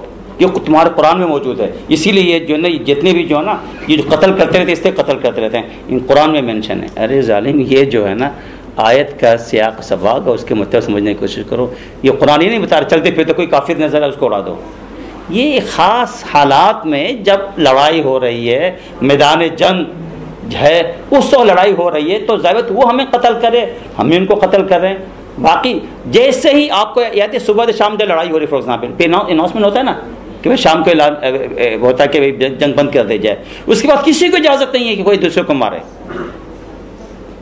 ایک دوسرے کو دیکھ بھی رہے نہیں مار سکتے۔ تو وہ تو پرٹیکولر ٹائم کے لیے ہوتا ہے، تو وہ یہ آیت اس سے متعلق ہے۔ یہ نہیں کہ جہاں کوئی چلتا پھرتا کافی ہو جا رہا ہے اس کو مارتے رہیں، کہ قرآن میں موجود ہے۔ قرآن شریف کو کہ آیت کو غلط انداز سے الزام پیش کرتے ہیں، ایسا نہیں ہے۔ نہ قرآن، ورنہ تو دنیا میں نظام امن کا رہے ہی نہیں، ہر وقت لڑائی کرتے رہے، مارتے رہے دوسرے کو، ایسا نہیں ہے۔ اس کے علاوہ اللہ نے بھی بتا دیا کہ فتنہ جو ہے نا یہ قتل سے بدتر ہے۔ بعض لوگ فتنہ کریٹ کرتے رہتے ہیں، فرمایا کہ قتل کرنا تو ایک سمپل سی بات ہے، ایک خاندان کو ایک بندے کو مار دیا ختم ہو گیا، بس تھوڑی سی چپکرش نہیں چل رہی ہے۔ فتنہ تو پورے کمیونٹی کے اندر جو ہے نا مسائل کھڑے کر دیتا ہے، تو اس کے لیے سمجھایا کہ والفتنہ تو اشد من القتل، فتنہ جو ہے قتل سے بدتر ہے۔ خیر سب کا ذکر فرمایا۔ اس کے بعد اللہ سبحانہ وتعالیٰ نے آگے چل کے ذکر کیا حج کا اور عمرہ کا، کہ حج عمرہ کو مکمل کرو اللہ کے لیے، اس کا ذکر آیا۔ پھر حج کے بارے میں جب بات آئی تو اس کے تفصیل کے ساتھ اللہ سبحانہ وتعالیٰ نے ذکر فرمایا۔ یہ ارکان اسلام میں سب سے زیادہ تفصیلی طور پر اگر کوئی حکم اللہ نے بتایا نا تو وہ صرف اور صرف حج ہے۔ نماز پڑھنے کا حکم دیا، but how to perform the صلاۃ ڈیٹیلز قرآن میں نہیں ہے۔ زکوٰۃ ادا کرو، کیسے ادا کرنا، کتنا ہونا چاہیے ادا کرنا، اس کی تفصیل نہیں ہے جی۔ اور روزہ سمپل سے بتا دیا کہ بھائی یہ آپ کے کیا بولتے ہیں صبح صادق سے لے کر قرب آفتاب تک۔ حج تفصیل کے ساتھ اللہ نے بتایا کہ عرفات کا ذکر کیا، اور پھر مزدلفہ کا جو مشعر الحرام اس کا ذکر فرمایا، پھر اس کے مہینوں کا ذکر فرمایا، تفصیل کے ساتھ ذکر فرمایا، مگر اس پورے تفصیل میں پھر بھی مکمل تفصیل نہیں ہے جی، لیکن جتنا بھی ہے میکسیمم قرآن نے جو ہے اس کو بیان کیا ہے۔ اب ہم آپ جاتے ہیں حج پہ، حج کے 5 ڈیز میں سے 4 ڈیز ہم کہاں رہتے ہیں؟ مینا میں۔ قرآن نے مینا کا ذکر نہیں کیا، ٹھیک ہے نا؟ ان لوگوں سے پوچھو جو حدیث کا انکار کرتے ہیں، ٹھیک، تو حج کرنے جاتے تو کیا کرتے؟ 4 دن کہاں رہتے؟ کہتے مینا میں جاتے، کہتے قرآن میں تو مینا کا ذکر ہی نہیں ہے، تو تم کیوں مینا جاتے ہو؟ تو قرآن حدیث دونوں کو ملانا پڑے گا۔ خیر، اس کے علاوہ اللہ سبحانہ و تعالیٰ نے حج کے تذکرے کے بعد تھوڑا سا ذکر منافقین کا کیا ہے، کہ ایک منافق خاص طور پر اس کا ذکر کیا ہے کہ اس کی حالت یہ تھی کہ وہ نبی کریم صلی اللہ علیہ وسلم کے پاس آتا تھا، بڑا چرب زبان تھا، بعض ہوتے ہیں نا بڑا گفتگو ایسے کرتے ہیں کہ اگلا آدمی متاثر ہو جاتا، تو نبی کریم صلی اللہ علیہ وسلم اس کی باتوں سے متاثر ہو جاتے تھے، صرف وہ اعتماد حاصل کرنا چاہتا ہے کہ لوگ بھی مجلس میں بیٹھے دیکھنا ہے بھائی نبی کریم صلی اللہ علیہ وسلم اس کی باتوں سے کافی متاثر ہو رہے ہیں۔ وہ ذرا اعتماد حاصل کر کے جیسے باہر نکلتا تھا مسلمانوں کے گھروں کو آگ لگاتا تھا، کھیت کو مسلمانوں کو تباہ کر دیتا تھا، فساد مچاتا تھا۔ تو بعض لوگ ایسے بھی ہوتے ہیں، ہمارے کمیونٹی میں بھی ہوتے ہیں، اب بعض لوگ دیکھیں گے بڑے جناب آپ کے قریب، او کیا میٹھی میٹھی باتیں، باہر جا کر جو ہے وہی چھریاں مارا ہوتا جی، ایسے ہے نہیں۔ تو اللہ نے ذکر فرمایا وَمِنَ النَّاسِ مَن يُعْجِبُكَ قَوْلُهُ فِي الْحَيَاةِ الدُّنْيَا، کہ بعض لوگ ایسے ہوتے ہیں کہ جس کی بات آپ کو بہت تعجب میں ڈال دیتی ہے، وَيُشْهِدُ اللَّهَ عَلَى مَا فِي قَلْبِهِ، اس کی حالت تو یہ کہ کہتا ہے اللہ کی قسم، قسمیں کھا رہا ہوتا ہے۔ بعض لوگ کو عادت ہوتی ہے قسم قسم قسم، قسم کھا کھا کر کہتا ہے کہ اللہ کی قسم، اللہ کی قسم کہ میں جو کہہ رہا ہوں سچ بول رہا ہوں، یہ میرے دل میں جو آپ سے بات کر رہا ہوں۔ وَهُوَ أَلَدُّ الْخِصَامِ، اللہ تعالیٰ فرماتے ہیں کہ حقیقت یہ کہ بہت بڑا جھگڑالو ہے، وہ فسادی ہے وہ۔ چنانچہ وَإِذَا تَوَلَّى سَعَىٰ فِي الْأَرْضِ، جب جیسے ہی آپ کے مجلس سے باہر نکلتا ہے زمین میں فساد پھیلاتا ہے جی، تو بعض ایسے بھی ہوتے ہیں۔ اس کے بعد آگے چل کے اللہ سبحانہ و تعالیٰ نے ایک اہم ترین بات کا ذکر فرمایا، وہ یہ ہے اے ایمان والو اسلام میں مکمل طور پر داخل ہو جاؤ، یا ایھا الذین آمنوا ادخلوا فی السلم کافہ۔ اب سوال ہی پیدا ہوتا ہے کہ بھائی ایمان والے تو آلریڈی اسلام والے ہیں، پھر یہ کیوں آ رہا ہے کہ اے ایمان والو؟ غیروں کو تو آپ دعوت دینا کہ اے فلاں اسلام میں داخل ہو جاؤ مکمل طور پر، نہیں اوروں کو بات نہیں کر رہے، اپنوں سے بات کر رہے ہیں، اپنوں سے بات ہو رہی، اے ایمان والو اپنوں سے بات کر رہے، تم لوگ ٹوٹلی مکمل طور پر اسلام میں داخل نہیں ہو، ایمان والوں کو ہی حکم دیا جا رہا ہے۔ چنانچہ اس لیے کہا جا رہا ہے، مسئلہ سارا کا سارا یہ ہے کہ ہم کتنے احکام ہیں خدا کے جس پہ ہم عمل نہیں کرتے۔ اسلام کا لفظ کا مطلب شاید ہم نہیں جانتے، سب سے بڑا مسئلہ یہ ہے اسلام کس کو بولتے ہیں۔ ہم لوگوں سے پوچھے تو کہتے ہیں مانے تو نہیں معلوم، اس سے پوچھے مسلم کون ہوتا ہے، اس کی ڈیفینیشن کیا، نہیں معلوم۔ مسلم کا لفظ سلم سے نکلا ہے جی، تو اور جس کو اور اسی سے اسلام نکلا ہے، جس کے مان جاتے ہیں سبمیشن، سبمٹ کر دینا، مکمل طور پر اپنے آپ کو اللہ اس کے رسول کے حوالے کر دینا، اسلام کے حوالے کر دینا، ایبسولوٹ جسے کہتے ہیں نا کہ اب ہم کچھ نہیں ہیں۔ تو اب جو حکم آپ کا ہوگا، جسے سلیو ہوتا ہے، غلام ہوتا ہے، تو ہم سب جو ہے نا اللہ کے غلام ہیں اور اپنا آپ کو مکمل طور پر اللہ کے حوالے کر دیتے، یا اللہ اب جو آپ حکم دیں گے دیٹس اٹ، ہمارا اپنا کوئی آپشن نہیں ہوگا۔ تو یہ اسلام ہوتا ہے۔ تو ایمان والوں کو حکم ہو رہا کہ یہ نہیں ہونا چاہیے کہ جو باتیں اچھی لگے تو اس پہ عمل ہو جائے، جو باتیں ذرا سا کڑوی لگے، ہم پر شاق گزرے، ہم پر ذرا ہارڈ ہو، سائڈ میں کر دے، ایسا نہیں ہونا ہے۔ دل چاہا، موقع ملا، اپرچونیٹی ہے نماز پڑھنے کا، پڑھ لی، جہاں دیکھے یہ بڑا مشکل ہے، تنگی ہوگی، پریشانی ہوگی، جہاز میں کیسے نماز پڑھیں گے، فلاں جگہ کیسے پڑھیں گے، راستے میں یار وضو کا مسئلہ ہے، یہ چھوڑو یار قضا کر لیں گے، ایسا نہیں ہے۔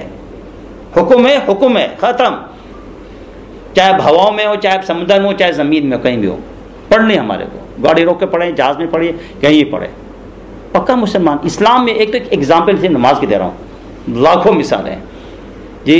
یار یہ دیکھو فتویٰ یہ بھی ہے، فلاں صاحب بھی بولتے چل جائے گا، جب حرام ہے یہ بھی لے لو چل جائے گا، وہ بھی۔ اسلام میں داخل ہو جاؤ مکمل طور پہ، جو سیدھی سیدھی چیزیں صاف ستھری وہ اس کو لے لو، یہ نہیں کہ نفس کی پیروی کریں آپ۔ اس کا ذکر فرمایا۔ آگے چل کے اللہ سبحانہ وتعالیٰ نے ذکر فرمایا ہے حرمت والے مہینے کا۔ مسئلہ یہ تھا کہ حرمت والا مہینہ جو 4 مہینے ہیں جی، رجب کا مہینہ، پھر ذوالقعدہ، ذوالحجہ اور محرم، تو ان مہینوں کی حرمت اپنی جگہ، ان مہینوں میں حرام ہے کہ انسان لڑائی کرے۔ پہلے زمانے میں مشرکین بھی اس کا خیال رکھتے تھے، لیکن ان کی پرابلم یہ تھی جس مہینے میں لڑائی ہوتی تھی نا تو کہتا اچھا اس دفعہ یہ مہینے کو شفٹ کر دیں گے حرمت والے، اگلے مہینے کسی اور میں ڈال دیں گے، یہ ان کی حرکتیں تھیں۔ تو اس کے لیے بتایا کہ وہ اس مہینے میں لڑنا غلط ہے۔ اور پھر مسلمانوں کا ایک واقعہ پیش آیا تھا کہ وہ بالکل آخری دن تھا، 29 تاریخ جیسے ہوتی ہے نا، اگلے دن مون سیٹنگ ہو گئی تھی، انہوں نے قتال شروع کیا تھا، انہوں نے ہنگامہ کر دیا، نہیں مسلمانوں نے جو کیا ہے اشر حرم میں جو ہے نا مقابلہ کیا۔ تو فرمایا کہ پہلی بات تو یہ ہے کہ اس مہینے میں قتال کرنا گناہ ہے، لیکن اس سے بڑا گناہ وہ ہے جو یہ کرتے رہے لوگوں کو اللہ کے راستے سے یا مسجد حرام میں جانے سے روکتے رہے، اس گناہ کو نہیں سوچ رہے ہیں اور اس بات پہ لڑ رہے ہیں، جبکہ مسلمان اپنے لحاظ سے وہ دیکھ رہے تھے کہ بھائی آج مہینہ پاس ہو چکا ہے، تو لہذا ایسی جو مسلمانوں پر بلا وجہ کو بلیم کر رہے تھے وہ ان سب کا ذکر فرمایا۔ آگے چل کے اللہ سبحانہ وتعالیٰ نے شراب اور جوئے کا ذکر کیا۔ شراب کی حرمت اللہ سبحانہ وتعالیٰ نے جو نازل فرمائی ہے اسٹیٹ اپ نہیں بلکہ تدریجاً، کیونکہ شراب لوگوں کی گھٹی میں پلائی گئی تھی، ایک دن میں اچانک حکم نہیں آیا، ٹائم لیا۔ تو پہلے اتنا بتا دیا کہ لوگ آپ سے سوال کرتے ہیں شراب کے بارے میں، جوا کے بارے میں، آپ کہہ دیجئے دونوں میں بڑا گناہ ہے۔ اب یہ نہیں بتا دیا کہ مکمل طور پہ حرام ہے، تاکہ لوگ آہستہ آہستہ بچنا شروع ہو جائیں۔ پھر آگے چل کے 5ویں سپارے میں تھوڑا سا حکم لائے گا، پھر 7ویں سپارے میں فائنل حکم آ گیا۔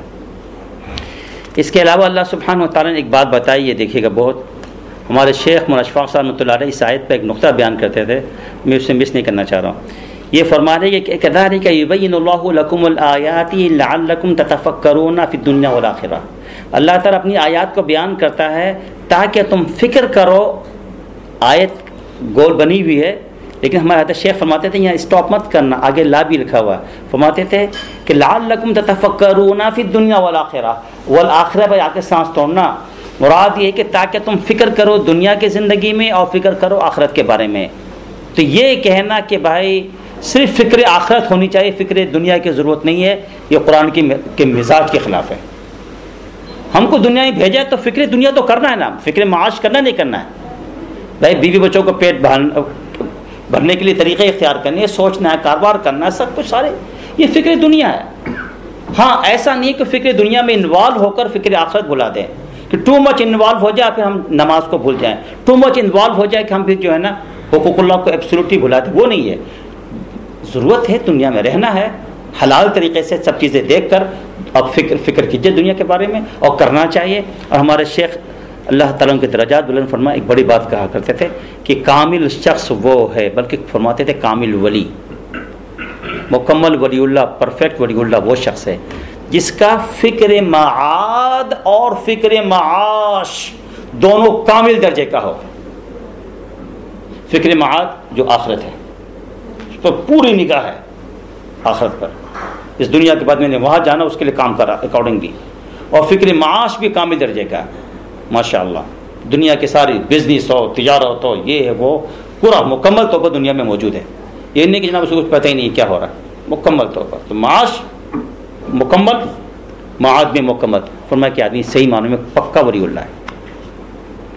اس کے بعد آگے چل کے اللہ سبحانہ و تعالیٰ نے کچھ چیزوں کو ذکر فرمایا، عورتوں کے کچھ مسائل کا ذکر فرمایا مہینے کے، اور ان میں ظاہر بات ہے کہ ہم ساتھ نہیں سونے کا مسئلہ، سب چیزوں کا ذکر کیا۔ آگے چل کے اللہ سبحانہ و تعالیٰ نے چونکہ عورتوں کے مسائل شروع ہوئے ہیں تو پھر اللہ تعالیٰ نے طلاق کے مسائل بھی بیان فرمایا، نکاح کے مسائل بھی بیان کیے ہیں، ساتھ ساتھ طلاق کے مسائل، کیونکہ آدمی نکاح کے بعد زندگی کے ساتھ گزارتا ہے، سب چیزیں چل رہی ہوتی، لیکن زندگی میں اونچ نیچ بھی ہو جاتی ہے، طلاق کے حالات بھی پیش آ جاتے ہیں۔ تو طلاق کے بارے میں پھر تفصیلی ذکر کیا کہ 3 طلاقوں کو ذکر کیا، جی اس سب کا ذکر آیا۔ طلاق ہو جائے تو عدت کے مسائل ہیں، پھر اس سب کا ذکر فرمایا۔ پھر اس کے بعد آگے چل کے طلاق کے ساتھ ساتھ مسئلہ کھڑا ہوتا ہے کہ اگر طلاق ہو گئی، بچے چھوٹے چھوٹے ہیں، ٹھیک ہے، تو اس کی حضانت بولتے ہیں جی، تو اس کے جو ہے نا کون اس کی پرورش کرے گا، اس کو کون دودھ پلائے گا، کیا کوئی اور بچوں کو کھینچ کے لے جائے وہ میاں صاحب باپ، یا ماں کے ہی پاس رکھے؟ تو پورے مسائل تفصیلی طور پر بتایا کہ ماں سب سے زیادہ حقدار ہے کہ وہ دودھ پلائے، تو ماں کا حق زیادہ ہے بجائے اس کے کہ جناب کسی اور کے پاس لے جائے۔ دودھ پلانے کی جو مدت ہے حولین کاملین، 2 سال، تو 2 سال تک تو رکھے بیوی کے پاس جو منیمم ہے۔ پھر اس کے بعد پھر بچے کے تربیت کا ایشو شروع ہوتا ہے.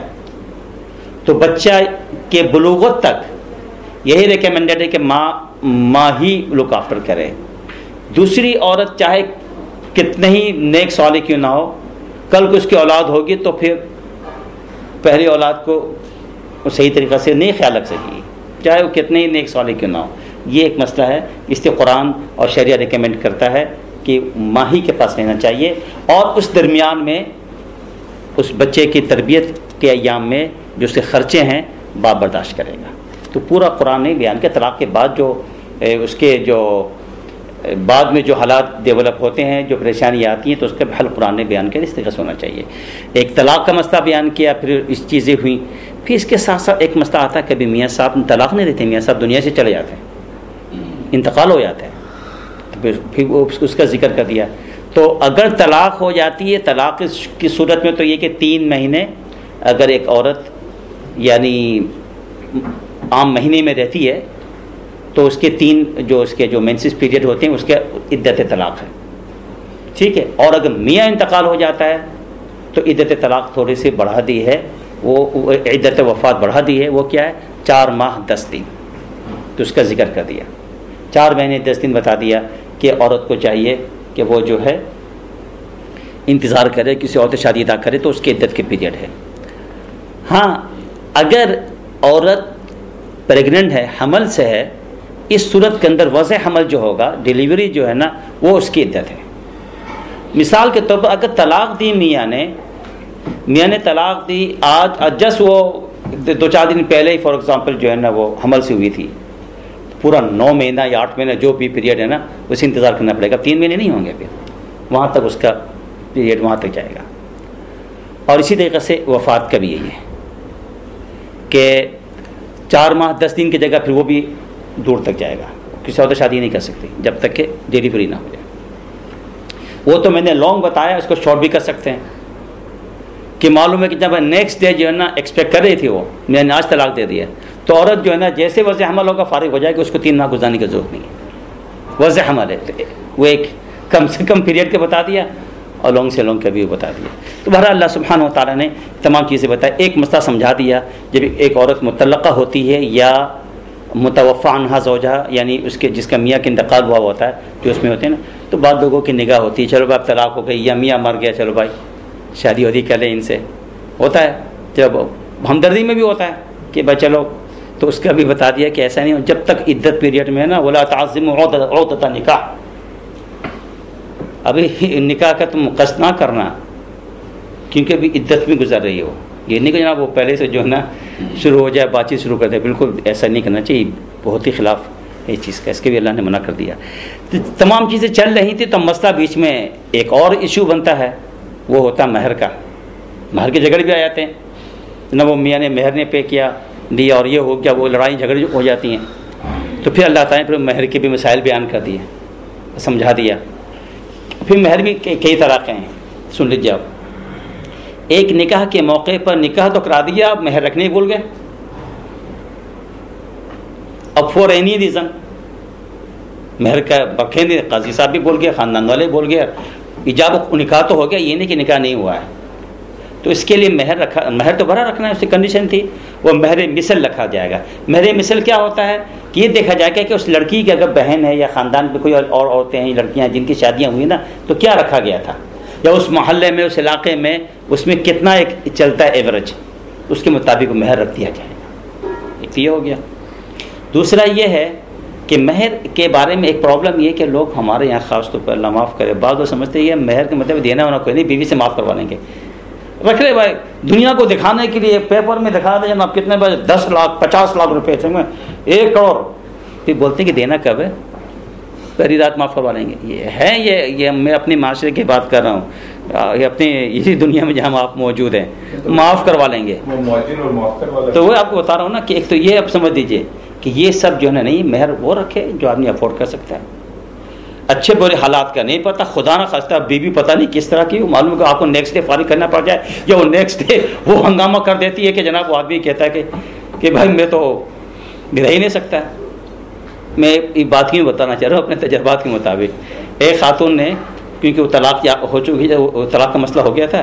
اس کے بعد اس کا مسئلہ یہ ہوا کہ اسے پتہ تھا کہ اب جب تک کسی عورت شادی نہیں کرے گی تو وہ پھر وہاں سے طلاق نہیں ملے گی تو پھر وہ دوبارہ پہلے میاں کے بعد آ نہیں سکتی. تو اس نے کیا حرکت کی، شادی کرنے کے بعد پہلی رات اس نے وہ ہنگامہ کیا، وہ قیامت مچائی. میاں ڈر گیا، کہتے جا آیا، اس نے اس کو طلاق دی. سمجھیے آپ، پہلے میاں کے پاس آنے کے لیے. تو یہ طریقے ہیں. تو یہ حالات کچھ بھی ہو سکتے ہیں نا. تو آدمی کو یہ تیار ہونا چاہیے وہ مہر رکھے جو آدمی پے کر سکے.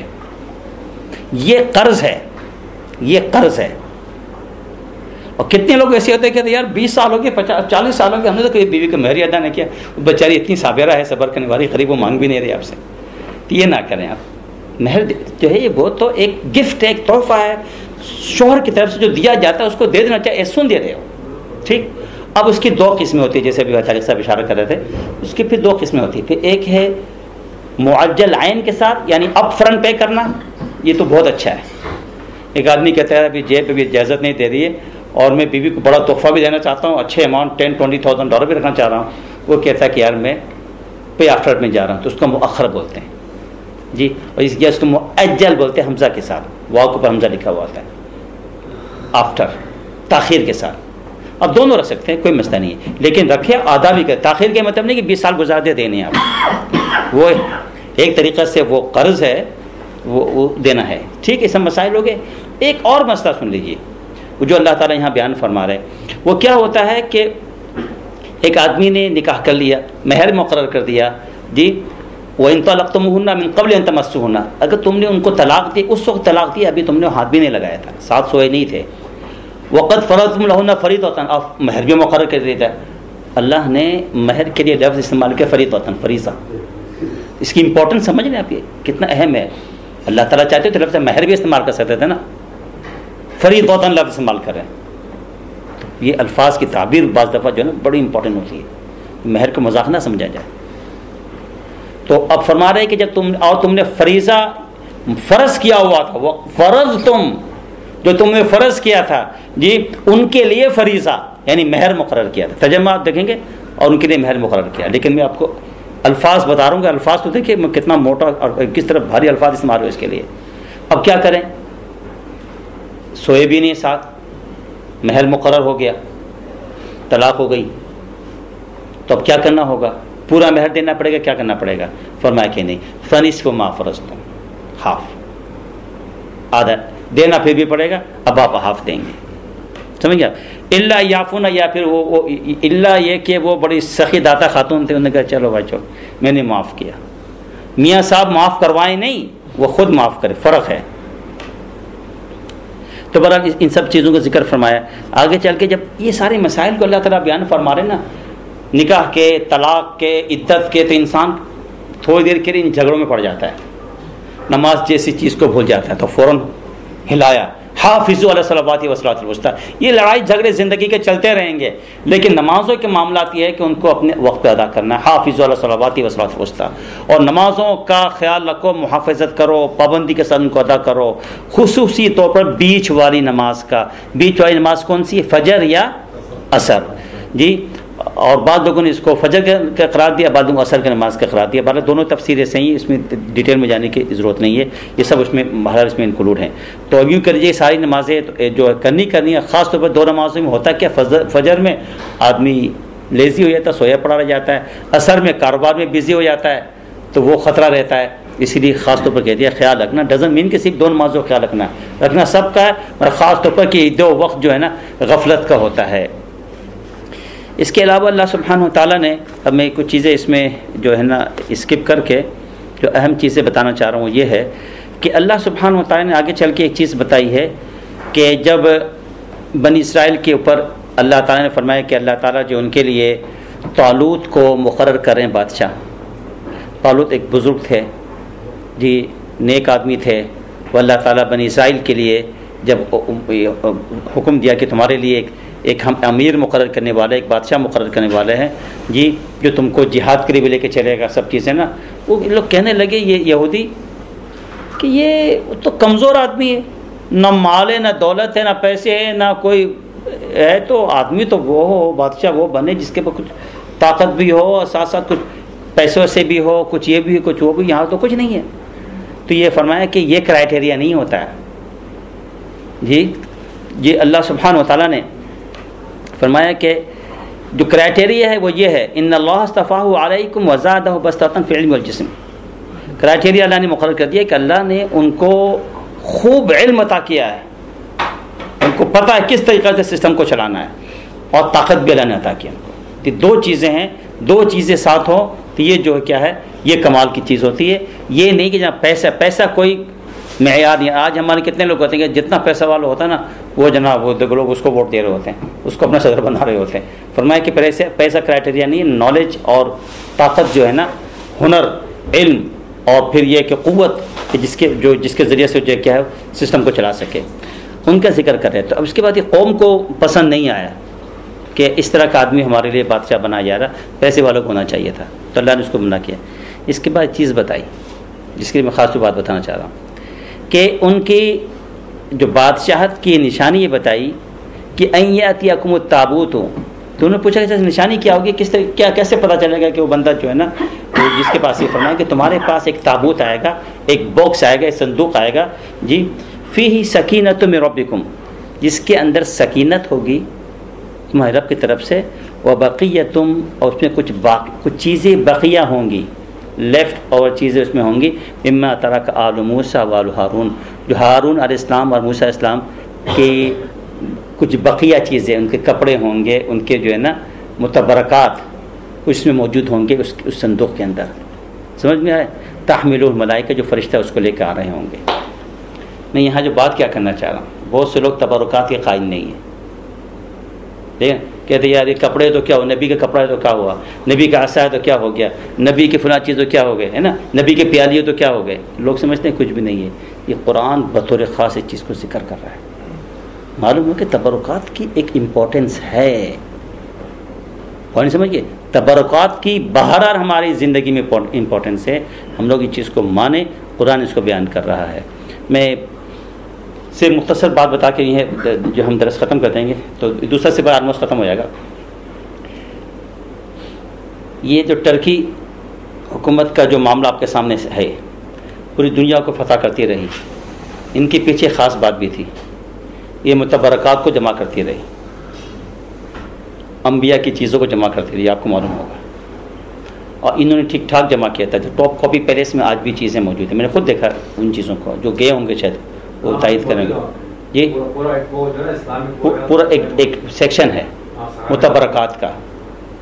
داؤد علیہ السلام کی تلوار، موسیٰ علیہ السلام کی عصا، نبی کریم صلی اللہ تعالیٰ علیہ وسلم کی چیزیں، تلوار، آپ کے نیزہ، اور کافی چیزیں، ابراہیم علیہ السلام کی چیزیں، یوسف علیہ السلام کی چیزیں، جی حضرت یحییٰ کی چیزیں. تو یہ متبرکات انہوں نے جمع کی پورے ورلڈ سے، جہاں جس جو فتح بھی کرتے رہے اور چیز ہاتھی رہے تو انہوں نے اپنے پاس جمع کر لیا. اور ان کے پاس، اور یہ رہتے اسی پیلس میں تھے، ٹاپ کاپی پیلس میں ہی سارے یہ بادشاہ ان کے آتے رہے. بعد میں جب ان کا جو بہت بعد والا بندہ جس کا دماغ خراب ہوا، اس نے کہا کہ ہم ایک اور جو ہے نا پیلس بنائیں گے، دوسرا پیلس بنایا جو نیو پیلس بنایا. جب انہوں نے نیو پیلس بنایا، شاید آپ لوگوں کو ہسٹری معلوم ہوگی، اس کے اندر 14 ٹن سونا اس میں استعمال کیا گیا. 14 ٹن سونا استعمال کیا گیا. ٹھیک. اور جب یہ لوگ وہاں شفٹ ہو رہے تھے تو یہ جتنے متبرکات تھے ان کو چھوڑ دیا تھا انہوں نے. ہمیں یہ سب پرانی چیزیں ہیں، دقیانوسی چیزیں، یہ بیکار کی باتیں ہیں ان متبرکات کی. کل تک دنیا میں حکومت کر رہے تھے، آدھی دنیا کو پر جو ہے نا یہ چھا گئے تھے. جی برکت پیچھے تھی، متبرکات کو چھوڑا، وہاں چلے گئے. خدا کا عجیب کرنا ہوا کہ پھر پوری دنیا میں اسباب بنتے ہیں نا، اسباب بنتے ہیں. اسباب تو یہ بنا نا، ان کا جو 14 ٹن جو سونا استعمال کیا تھا، یہ اسباب ایک سبب ظاہری بنا کہ کیا ہوا. انہوں نے کیا کہ پوری دنیا سے کہا کہ ہم جتنے قرضے دیے تھے نا جتنی کنٹریز کو، واپس کرو، کیونکہ پیسہ انہوں نے لگا دیا تھا ایک پیلس کے اوپر سارا کا سارا. تو پوری دنیا کی اکانومی بیٹھ گئی تھی. نتیجہ کیا نکلا کہ بغاوت سب نے یہ کیا. تو ون آفٹر ون لڑائیاں شروع ہوئی. ایک کنٹری تو دوسری کنٹری تو تیسری کنٹری تو چوتھی کنٹری، یہ جاتے جاتے جاتے جاتے جاتے جاتے بس یہ صرف اپنے گھر کو بچا لیا. آئی بس سمجھ میں؟ تو اسباب یہ بنا، متبرکات کو تمہیں چھوڑا، یہ ہوا. یہ ایک تاریخی حقیقت ہے جس کو ہم ڈینائی نہیں کر سکتے. تو یہ بھی دیکھیے قرآن بھی متبرکات کو ذکر کرتا ہے. متبرکات بہرحال اس کی اپنی ایک امپورٹنس ہے، اس کی اپنی ویلیو.